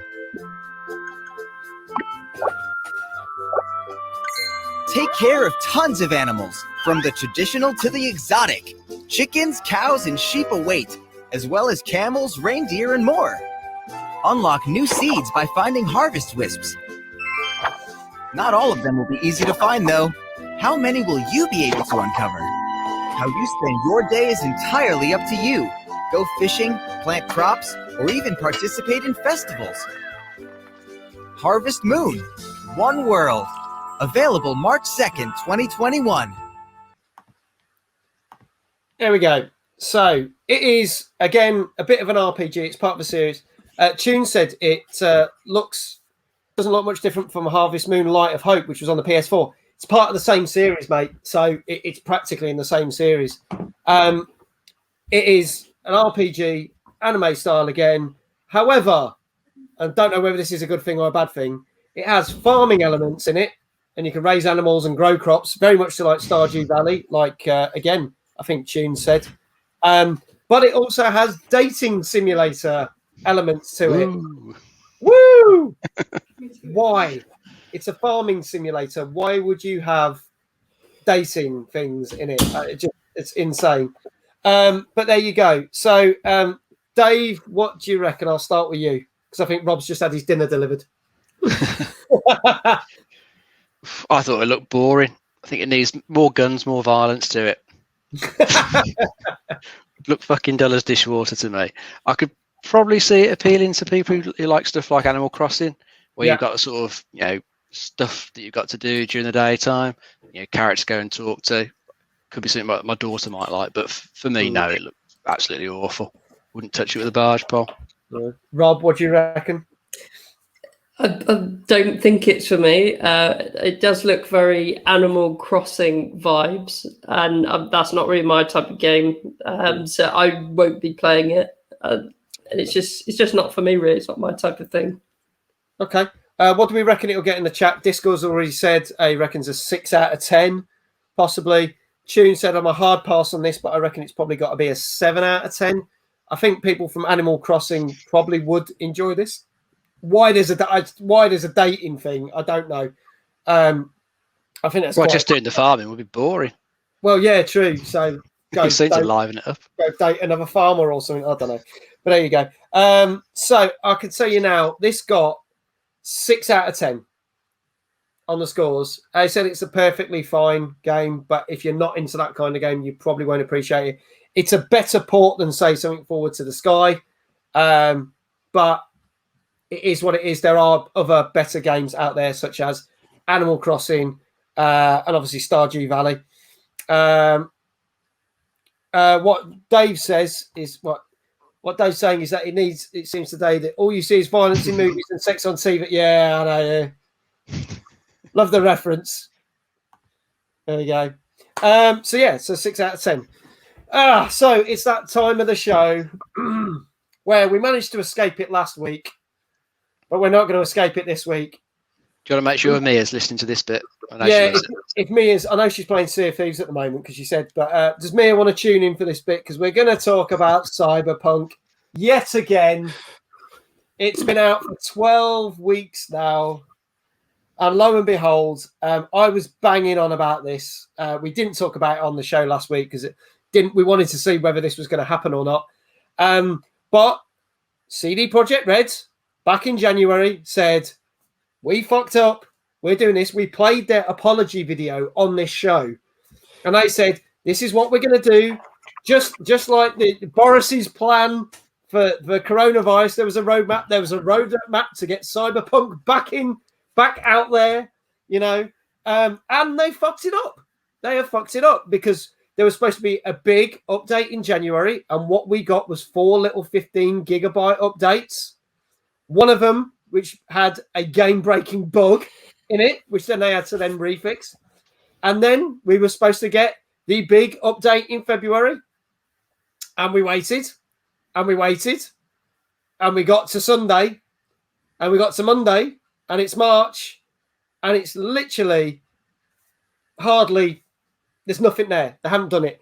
They've turned around over the weekend and said, yes, we've not been able to do it. We will now get it in the back out at the back end of March. You'll get that, which means that March's update we probably won't get until April, but they haven't specified about it. But then that probably means other things going to get pushed back. Now, they have basically blamed the hack that we talked about on the show a couple of weeks, where someone hacked all their servers, took all the property stuff, and they basically said, that set us back, that's caused the problem, therefore we couldn't get the update. Do we think that's the actual case, or do you think they're just covering their arses yet again? I'm going to start with Dave. I would have thought that the hack would have thrown a complete spanner in the works. Because if someone's got into your main infrastructure, you're going to have to find out how they got in there, find out how to close it down, and got to bear in mind as well, you've got a lot of their staff working remotely. They probably have to shut down all their access. They probably have to check their machines aren't infected. So I bet you it caused them an absolute fucking shit show. So I'm not surprised they've said that's the reason for it. We're just going to have to be patient, unfortunately. Do you think it's going to push everything back by a month? So we ain't going to get the final big update to fix the game until April. And then that means the DLCs are going to get pushed back, which they promised in the summer. Do you think that's going to be the case? Well, it could well be, mate. Unless they rejig the schedule around, push something else further back, bring something forward. I mean, obviously a lot of people are going to be waiting for the next gen upgrades on the console as well. It'll be a shame if that gets pushed back even further. Yeah, that'll be your Christmas present. Yeah. Oh, then you won't even be bothered about it. You would have sold the disc on eBay. Yeah. Won't care about it at all. I mean, I was like you. I was waiting for the latest patch. I haven't played it for about a month, I think, now. Because I thought I'll just leave it, wait for this patch to come out. You'll just be gathering dust for a bit longer now. And who knows? It could get to the point where it gathers dust for so long, I just don't get back to it because there's so much other stuff coming out. I have to wait and see. As you know, I've been constantly streaming this one stream a week since it came out. As I played it more, the more bugs we have found. And we had the most annoying one, I think, ever. And Discord will back me up on this one because he was on the stream last night. There was a bit, and no spoilers, there's a bit where further on into the game, you actually get to play Johnny Silverhand for the second time, i.e. Keanu Reeves. And it is quite a good section. But they do a bit where you're performing a rock concert and there's this of a kick drum and a guitar riff going, and it's on a loop. And the little segment, the 30 seconds that should be in, it moves into another bit. So in theory, he stopped playing the guitar, so the music should stop. It didn't. The music for the next scene cut in, and that carried on for the next 30 minutes. And we couldn't get rid of it because it was almost an extended cutscene. You couldn't save the game. You couldn't quit the game until you got out of his consciousness, which I then had to shut the game off, reboot it to get rid of that annoying thing.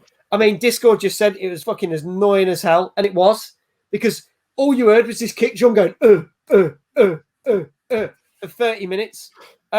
Plus there was other bugs and things. I mean, Robert, have you even looked at this Cyberpunk? Have you just gone, no, not for me? I mean, you'll remember when we were on that gamers meeting and we were all talking about it, and then I thought about getting it after that meeting, but then when I read about all the bugs and the fact that it doesn't really work properly on older consoles, I was like, nah, not for me. It's not great. Tunes has chipped in and said, Dave, what you said is true, but they don't need game devs to do network security checks. Oh, no, they don't need the game devs to do that, but they probably can't let them on the system until it's being cleaned out. They've made sure it's secure. So you probably have loads of game devs sitting at home just twiddling their thumbs. Can't get in, can't do the work. Now, Kuda's brought up a good point. Obviously, some games that are like, well, games only coming up to being about 3 months old. And he says there's less than 1,000 people watching Cyberpunk on Twitch right now. For a new game, that's quite poor. That means the total amount of people streaming it is only 1,000 people. There's only 1,000 people watching it, which is not good at all. And he says it's a $60 game, and it's still got low reviews. So it's not great. They need to get it sorted. I'm going to be a bit more lenient with them. I do think that this set them back. If in any going into a mad conspiracy theory, if for any mad reason they actually hacked themselves because they knew they weren't going to do this and get this thing out in time, but then it turns out that they actually did this to save their own skin, to get a bit of sympathy, I think that would be hilarious. But I don't think that's the case. I think this hack was a genuine thing.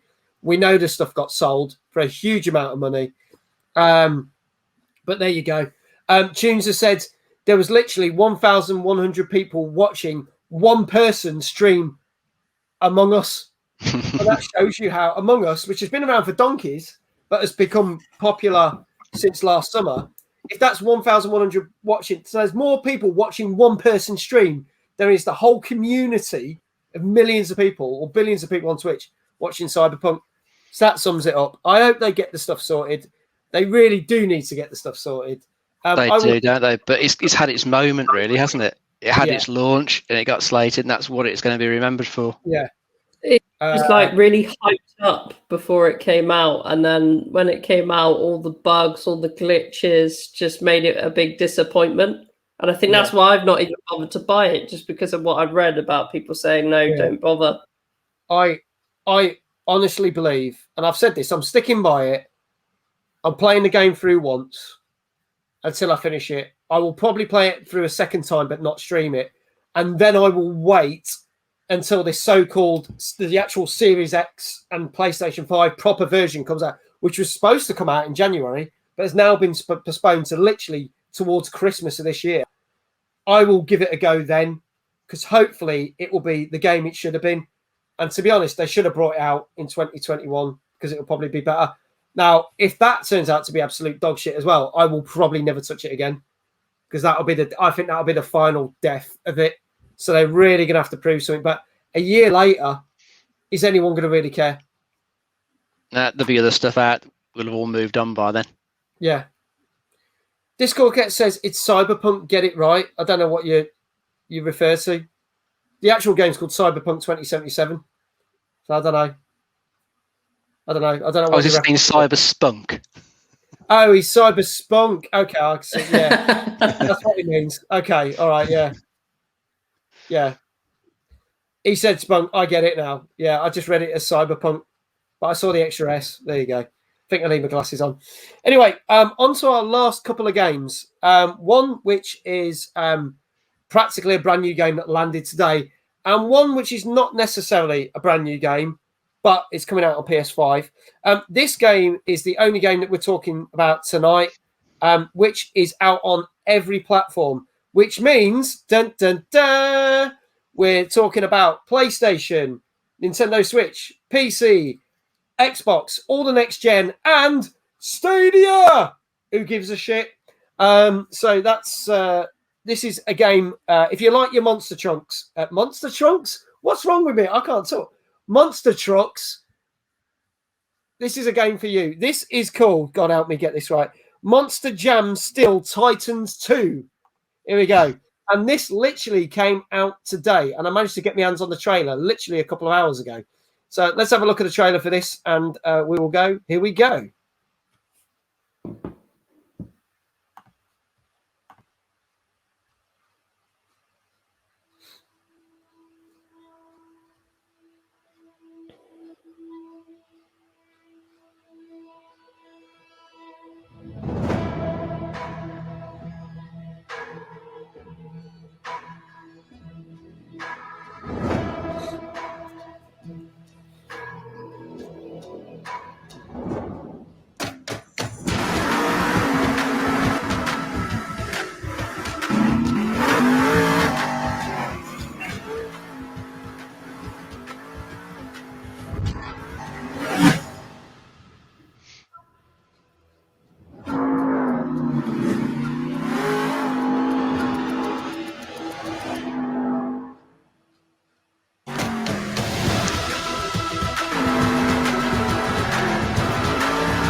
So you go. So that is Monster. I've got to get this right. Monster Jam Steel Titans 2 out on all platforms as of today. Monster Truck racing game and a Monster Truck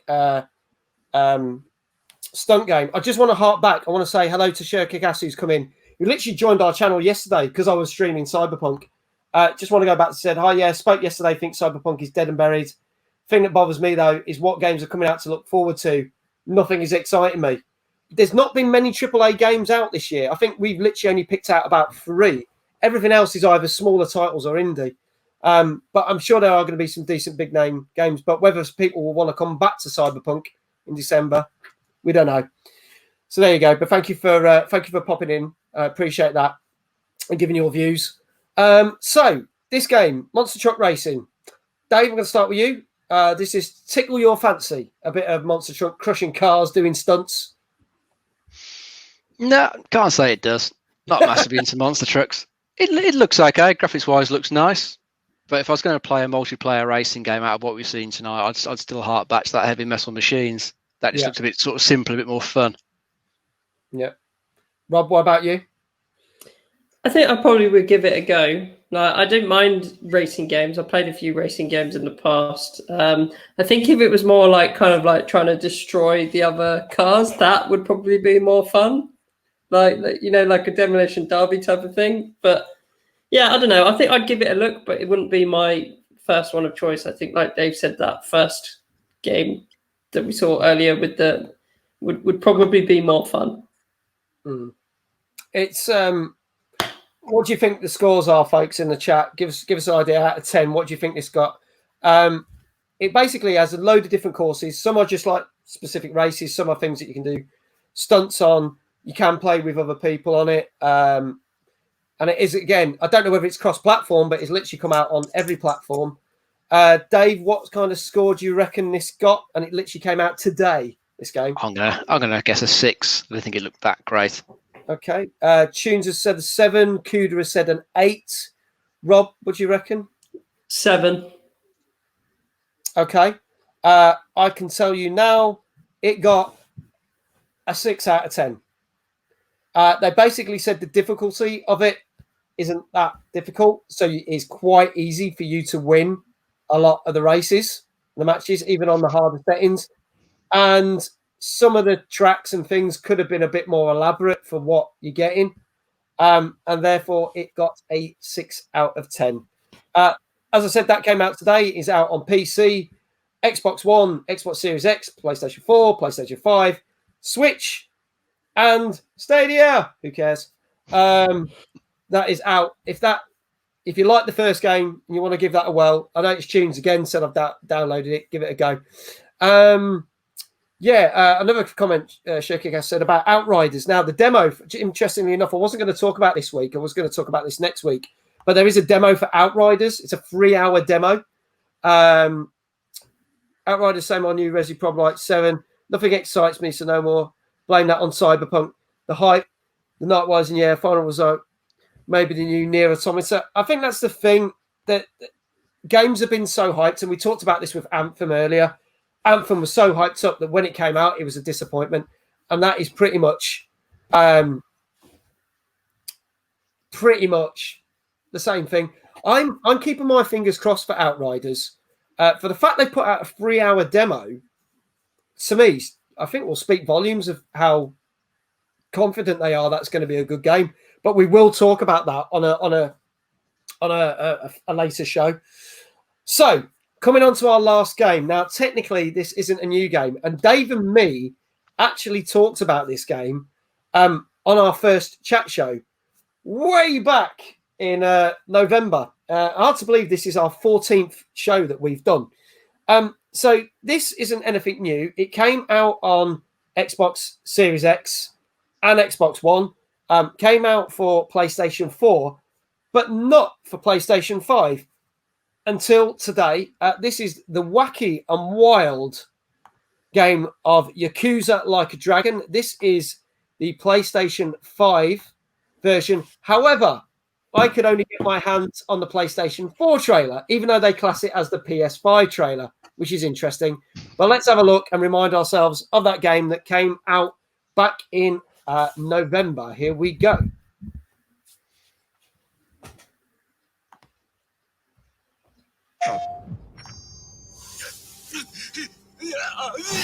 I'm used to coming up from the bottom.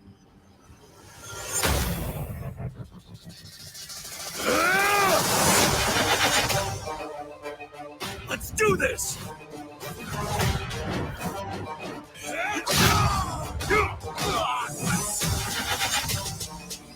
Let's get him.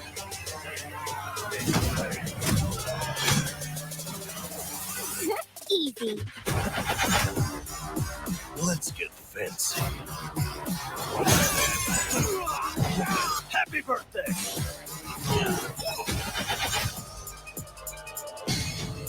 Let's play a little game.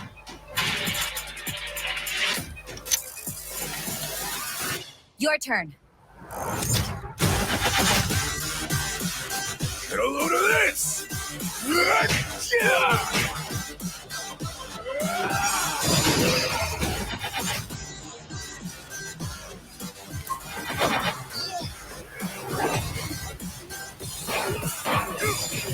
Nice and seasoned.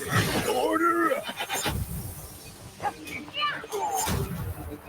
Your heart's mine.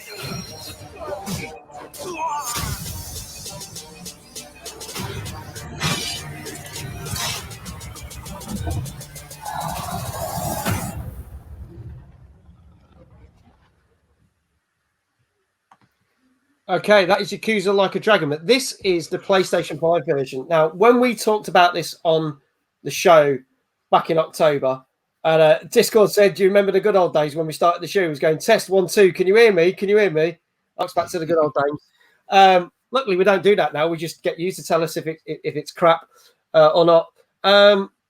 It got really high reviews. Now, obviously, it's part of the whole Yakuza series. There's actually 8 Yakuza games, even though this is the 7th because they did Yakuza 0.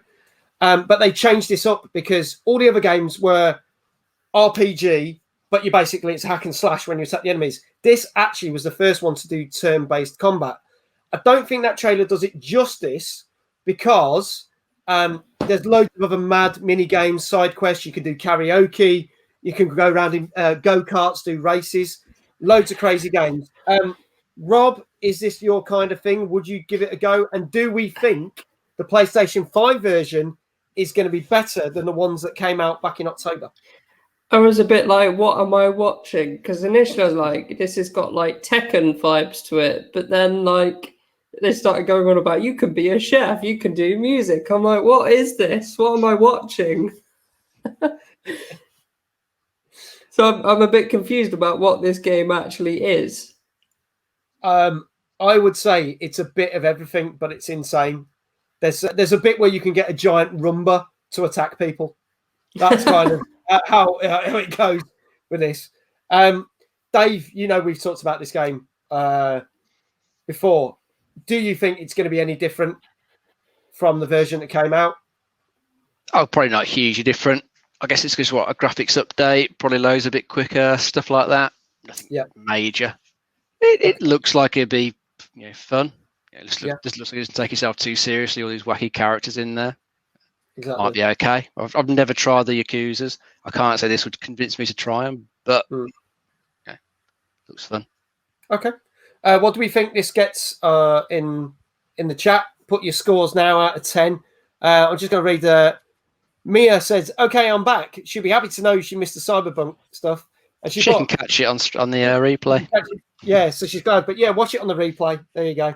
Shurkikas also said, I've been enjoying We Happy Few.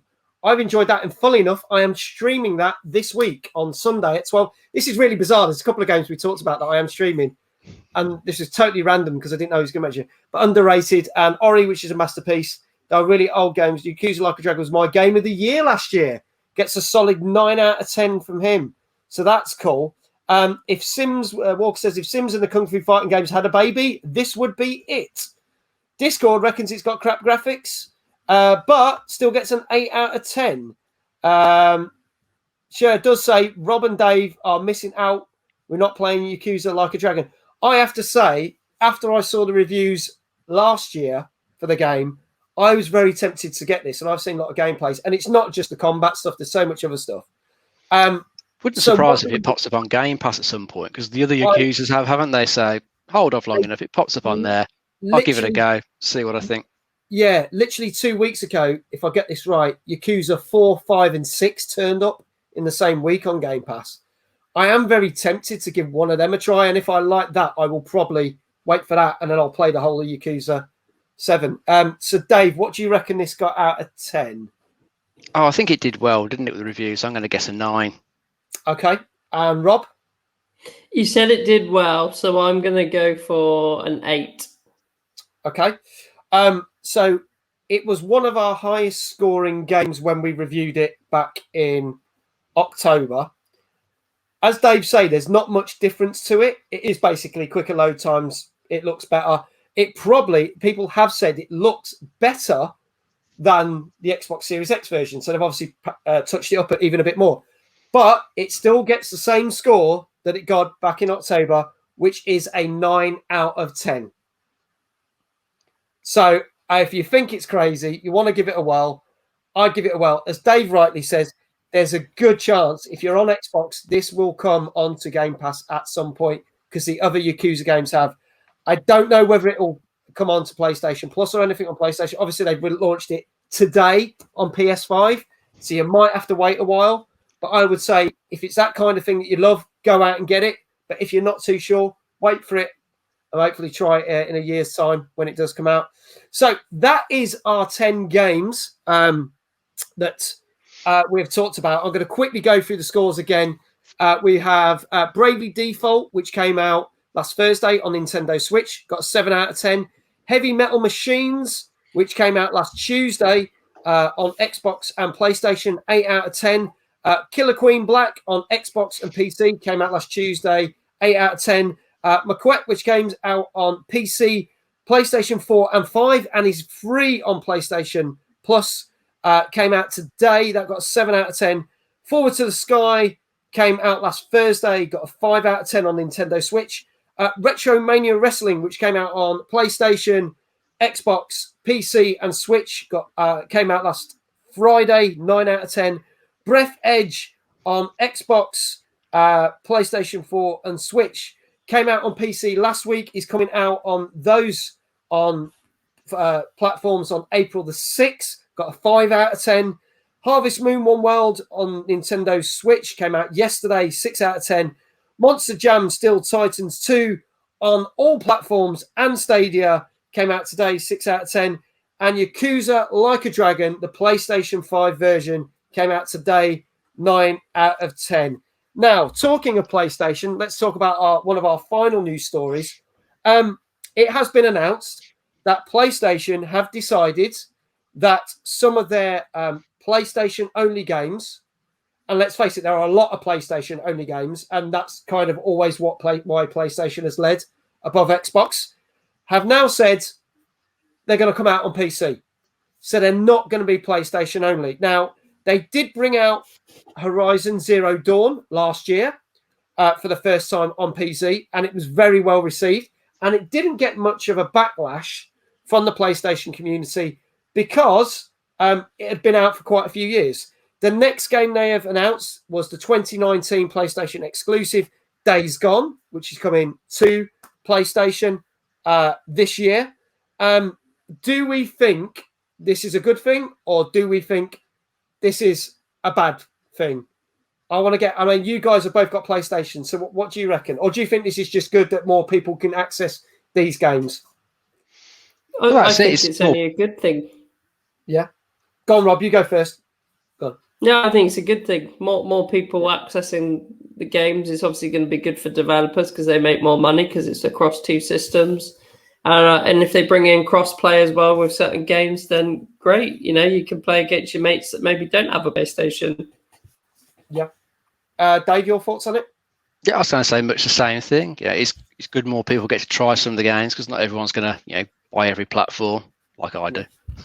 Yeah. Some people just be sticking with one or the other. So yeah, more people get to play them. All good at the end of the day. Can't see a problem with it. Well, the boss of PlayStation said the feedback for this has been phenomenal. And they've said, obviously, with costs rising constantly and bigger production games coming out for the newer consoles, it's more difficult. So if they can get it out on other platforms, it does mean more money that can go back into developing these newer games. So it's been welcomed. We don't know what other games exclusives are coming. As I say, the only one that's been announced so far is Days Gone, but they will be bringing out more games in due course for the PC. The other thing he said in the same interview was, for PlayStation 5, there is a new PSVR headset coming. But that's all he said. So all you people that love PSVR, there's a new headset coming. We haven't got dates. We don't know if it's going to be this year or next year. But he did kind of do a mic drop at the end of his interview and go, yeah, there you go, folks. I'm going to end with that. So, yeah, exciting times for PlayStation. And I do think, from my personal view, the more games that you can get access to, the better. I do find it sometimes weird that some people will just go down a line of this and then they wonder why it doesn't sell well. I do get there are exclusivity deals, but I'm not so fussed about the things like we've said. Certain games where PlayStation might get it first, and a year later or 6 months later, then Xbox get it. We've just seen it with Yakuza. Xbox Series X got that first. Now they've got it today on PlayStation 5, so I don't think you can really moan if you're going to get it eventually. I mean, do you guys agree with that? Yeah, I'll agree, mate. As long as you get to play it at some point on whatever platform you got, fine, isn't it?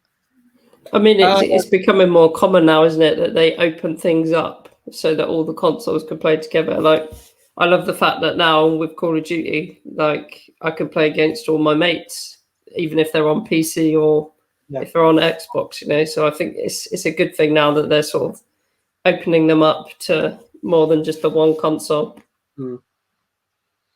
We've got a question in the chat. Chuckagas asks, what games are you three really looking forward to this year?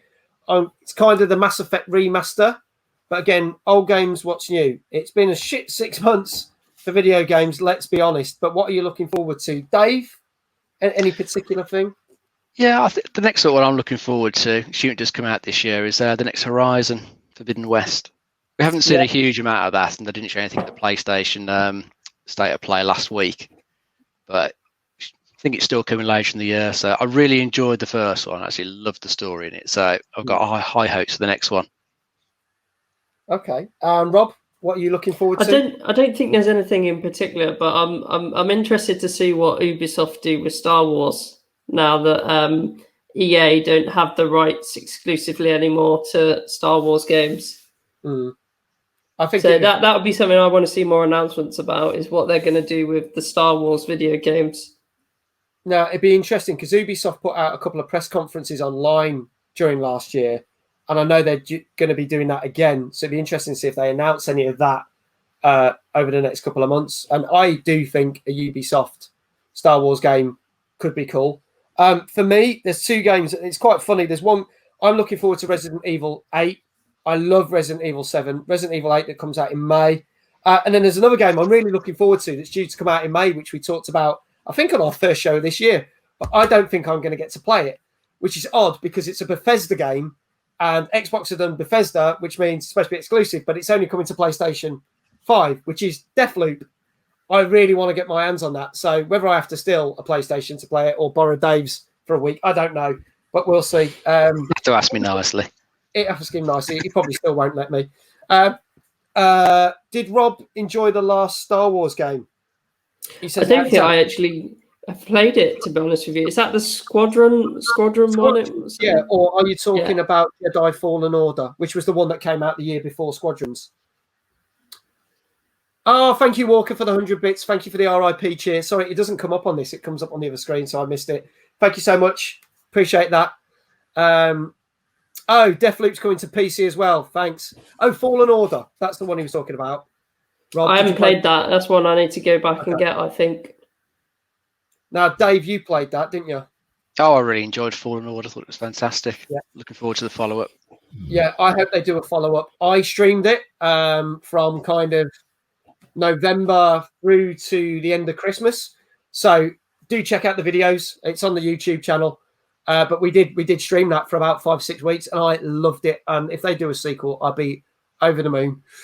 So let's talk about two more things that were announced literally today, and I was like, right, gonna cram these in.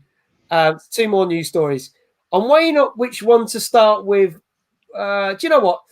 Let's ask the chat what they want to do. We can do with either. Do you want the cutesy one first, or do you want the horror kind of sci-fi one first? Let us know. Put in the chat if you want the cutesy trailer or whether you want the horror sci-fi trailer, and that will pretty much determine what I'm going to play next out of the 2 and how we're going to finish the show. I am going to play both, but we'll let us know. Walker's saying horror first. Okay, we're going to go with the horror sci-fi. So we'll finish with the cutesy one to end with, just in case this one gives you nightmares. It was literally announced today, I think at about 4 o'clock this afternoon. So we managed to just get this in. There have been many Alien games over the years. Some fantastic, some not so good. It's Colonial Marines. But this could be the next best game. I think the last decent Alien game we probably had was probably like Alien 3 on the SNES and the Mega Drive, which was nothing like the film because they didn't have guns in that, but it was a good shooter. And then Alien Isolation. But even Alien Isolation got criticised for being far too long. So this is going to be, I've got to get the name of this right. This one is called, and I'll get the video queued up, Aliens Fire Team. That's all I'm going to say. But this trailer dropped this afternoon. So this is brand new. We're going to play this and get people's opinions on this game. Will it be the next best Aliens game that we have been waiting since Aliens Colonial Marines fucked it up proper? Let's have a look.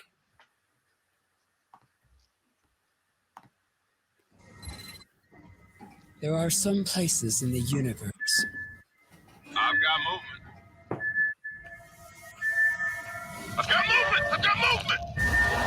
You don't fight alone.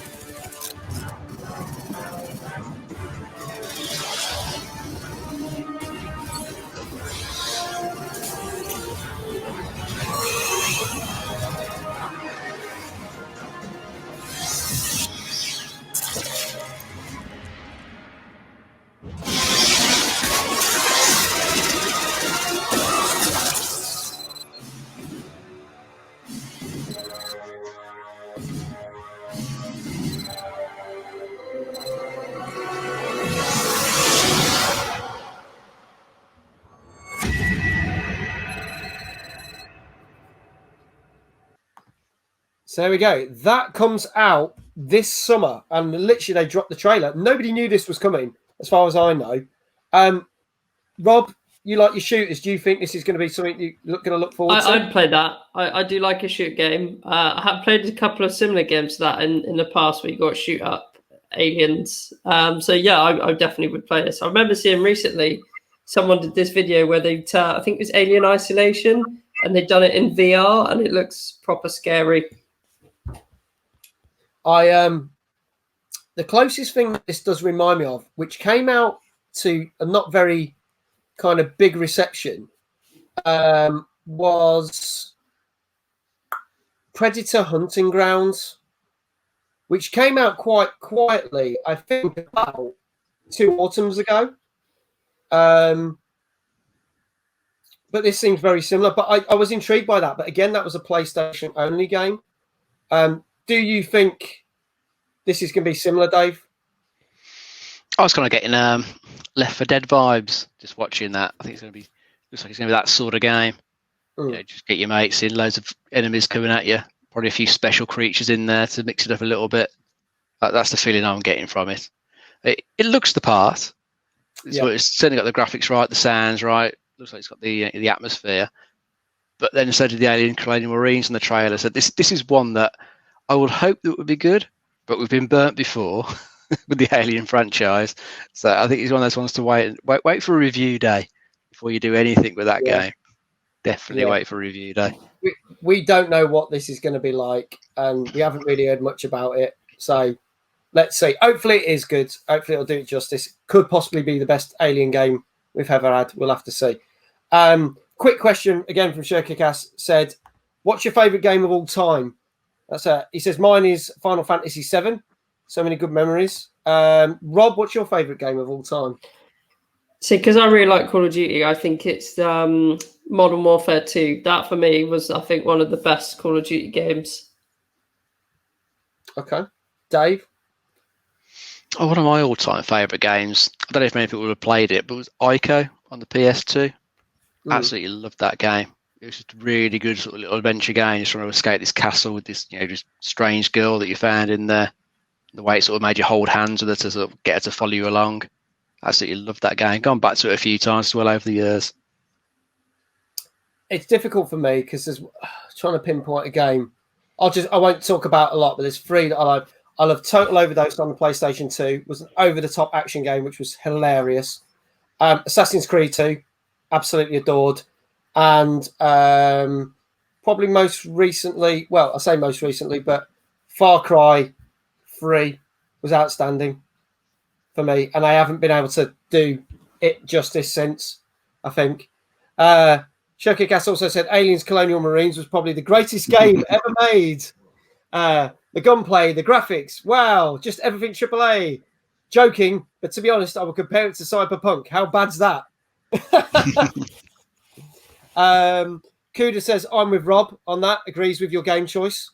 Walker says, not my type of horror game. I really love Phasmophobia.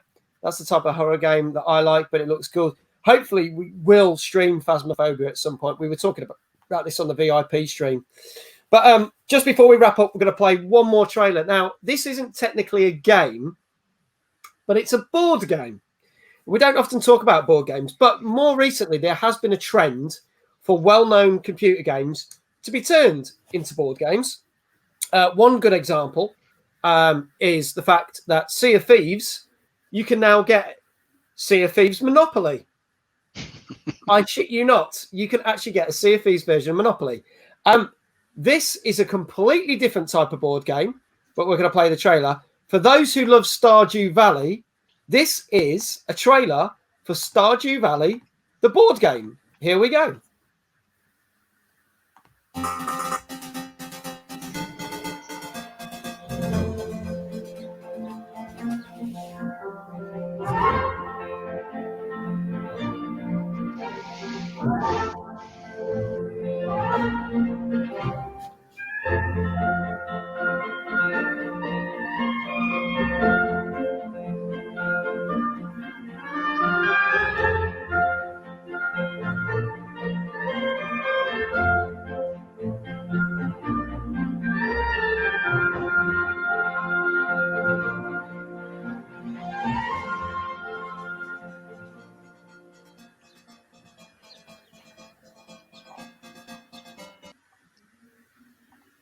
There you go. That was literally announced a couple of days ago. As Tune says, they pretty much sold out straight away of that. Would you, any of you fans of Stardew Valley, or would you play this? No, I was that as much interest as to me as what's it, Harvest Moon we looked at earlier. Nah. Sorry, I don't even know what it is. I don't. I mean, maybe if I knew more about it, I might, but I don't really know what it is. It's basically a farming game. Grow plants, do that, sell. Animal Crossing kind of thing. But yeah, they've done a board game with it. I think it's going to be popular. Lots of people love Stardew Valley. It's not a Nintendo. It goes across all platforms, Stardew Valley. But yeah, definitely. I've got one last question before we wrap up the show. Sherka says, you guys are all English, right? You must have had Amiga games like Cannon Fodder, Chaos Engine, Sensible Soccer, or the Jaguar X220 God games. I definitely had Sensible Soccer, Cannon Fodder. I weirdly didn't have Chaos Engine on the PC. I had the Super Nintendo version of Chaos Engine, and it was just as good. But yeah, any sort of older games that you guys love? Dave, Rob, we'll ask this question, then we'll wrap the show up. Oh, some of those ones brought back memories. Cannon Fodder, I remember that was absolutely fantastic. Yeah, played that one to death back in the day. That was a cracker. Yeah. Tune said Turrican 2, definitely great games. The game that I think got me to like shooters was like Time Splitters. I used to play that with my brother, where you had like kind of like you play on a split screen and then you had to go and get different weapons. That was the game I think that got me liking shooter games. I think there's some really good classics. Me and Discord in the channel were talking about possibly doing a retro game stream if we hit a certain amount of followers. So we'll keep you in the loop on that one. Just a couple of other things to let you know, because we're going to wrap up the show now. Thank you to everyone that sent in questions or been in the chat, has tuned in. Thank you to Pixie for raiding the channel earlier. Thank you to Walker for the 100 RIP bits. Greatly appreciated. Couple of things. Check out the merch store. It went live on Saturday. If you want a Middle-Aged Gamer Guide t-shirt, or if you want a hoodie or some mugs, there's a couple of other t-shirts in store now. Go check it out. The things in there, or just put exclamation mark merch for the link. There is more stuff coming. There are some more t-shirts coming out, which we'll be announcing shortly. And you can see the Middle-Aged Gamer clocks. They are branded clocks with our background, which has basically got this background that you can see right now on the clocks. They are coming out in the next couple of weeks. Tunes is waiting for his mug that he's ordered. Thank you so much. Thank you, Share Kickass. Appreciate it. Peace out. Good to see you. Thank you to our special guest this week, Mr. Rob Leet. Thank you so much for coming on the show. Hopefully we'll have you back in a couple of months' time. Thank you for having me. No problem at all. Dave, as always, thank you so much for my co-host and a fountain of knowledge, as always. Always a pleasure, mate. Awesome. We are back tomorrow, and I think Dave is back with me again tomorrow. We are back sailing the seas on Sea of Thieves tomorrow night for the most anticipated event of the year, the Festival of Fishing. Ooh. Week 2. So that's going to be fun. I think Tunes is going to join in with us. And we might even have Captain Chris back with us, I believe. He's defecting back from the Friday night crew back to Wednesday. Do you think we should have him back? He's been gone so long. I don't think we should have him back. With someone else. Yeah. Just get Mia or someone else. Put him straight in the brig for leaving us. Yeah. That'll do. But there you go. Thanks, everyone. Cheers, Walker. And that. Going to say goodnight. Wherever you are in the world, as I always say, have a great morning, great afternoon, great evening. And we will be back 9 o'clock tomorrow evening. And we'll be back this time next week for another TNGC with another guest talking about all the latest games and news happening in the world right now. Thanks so much. Cheers, guys. Take care. Good night.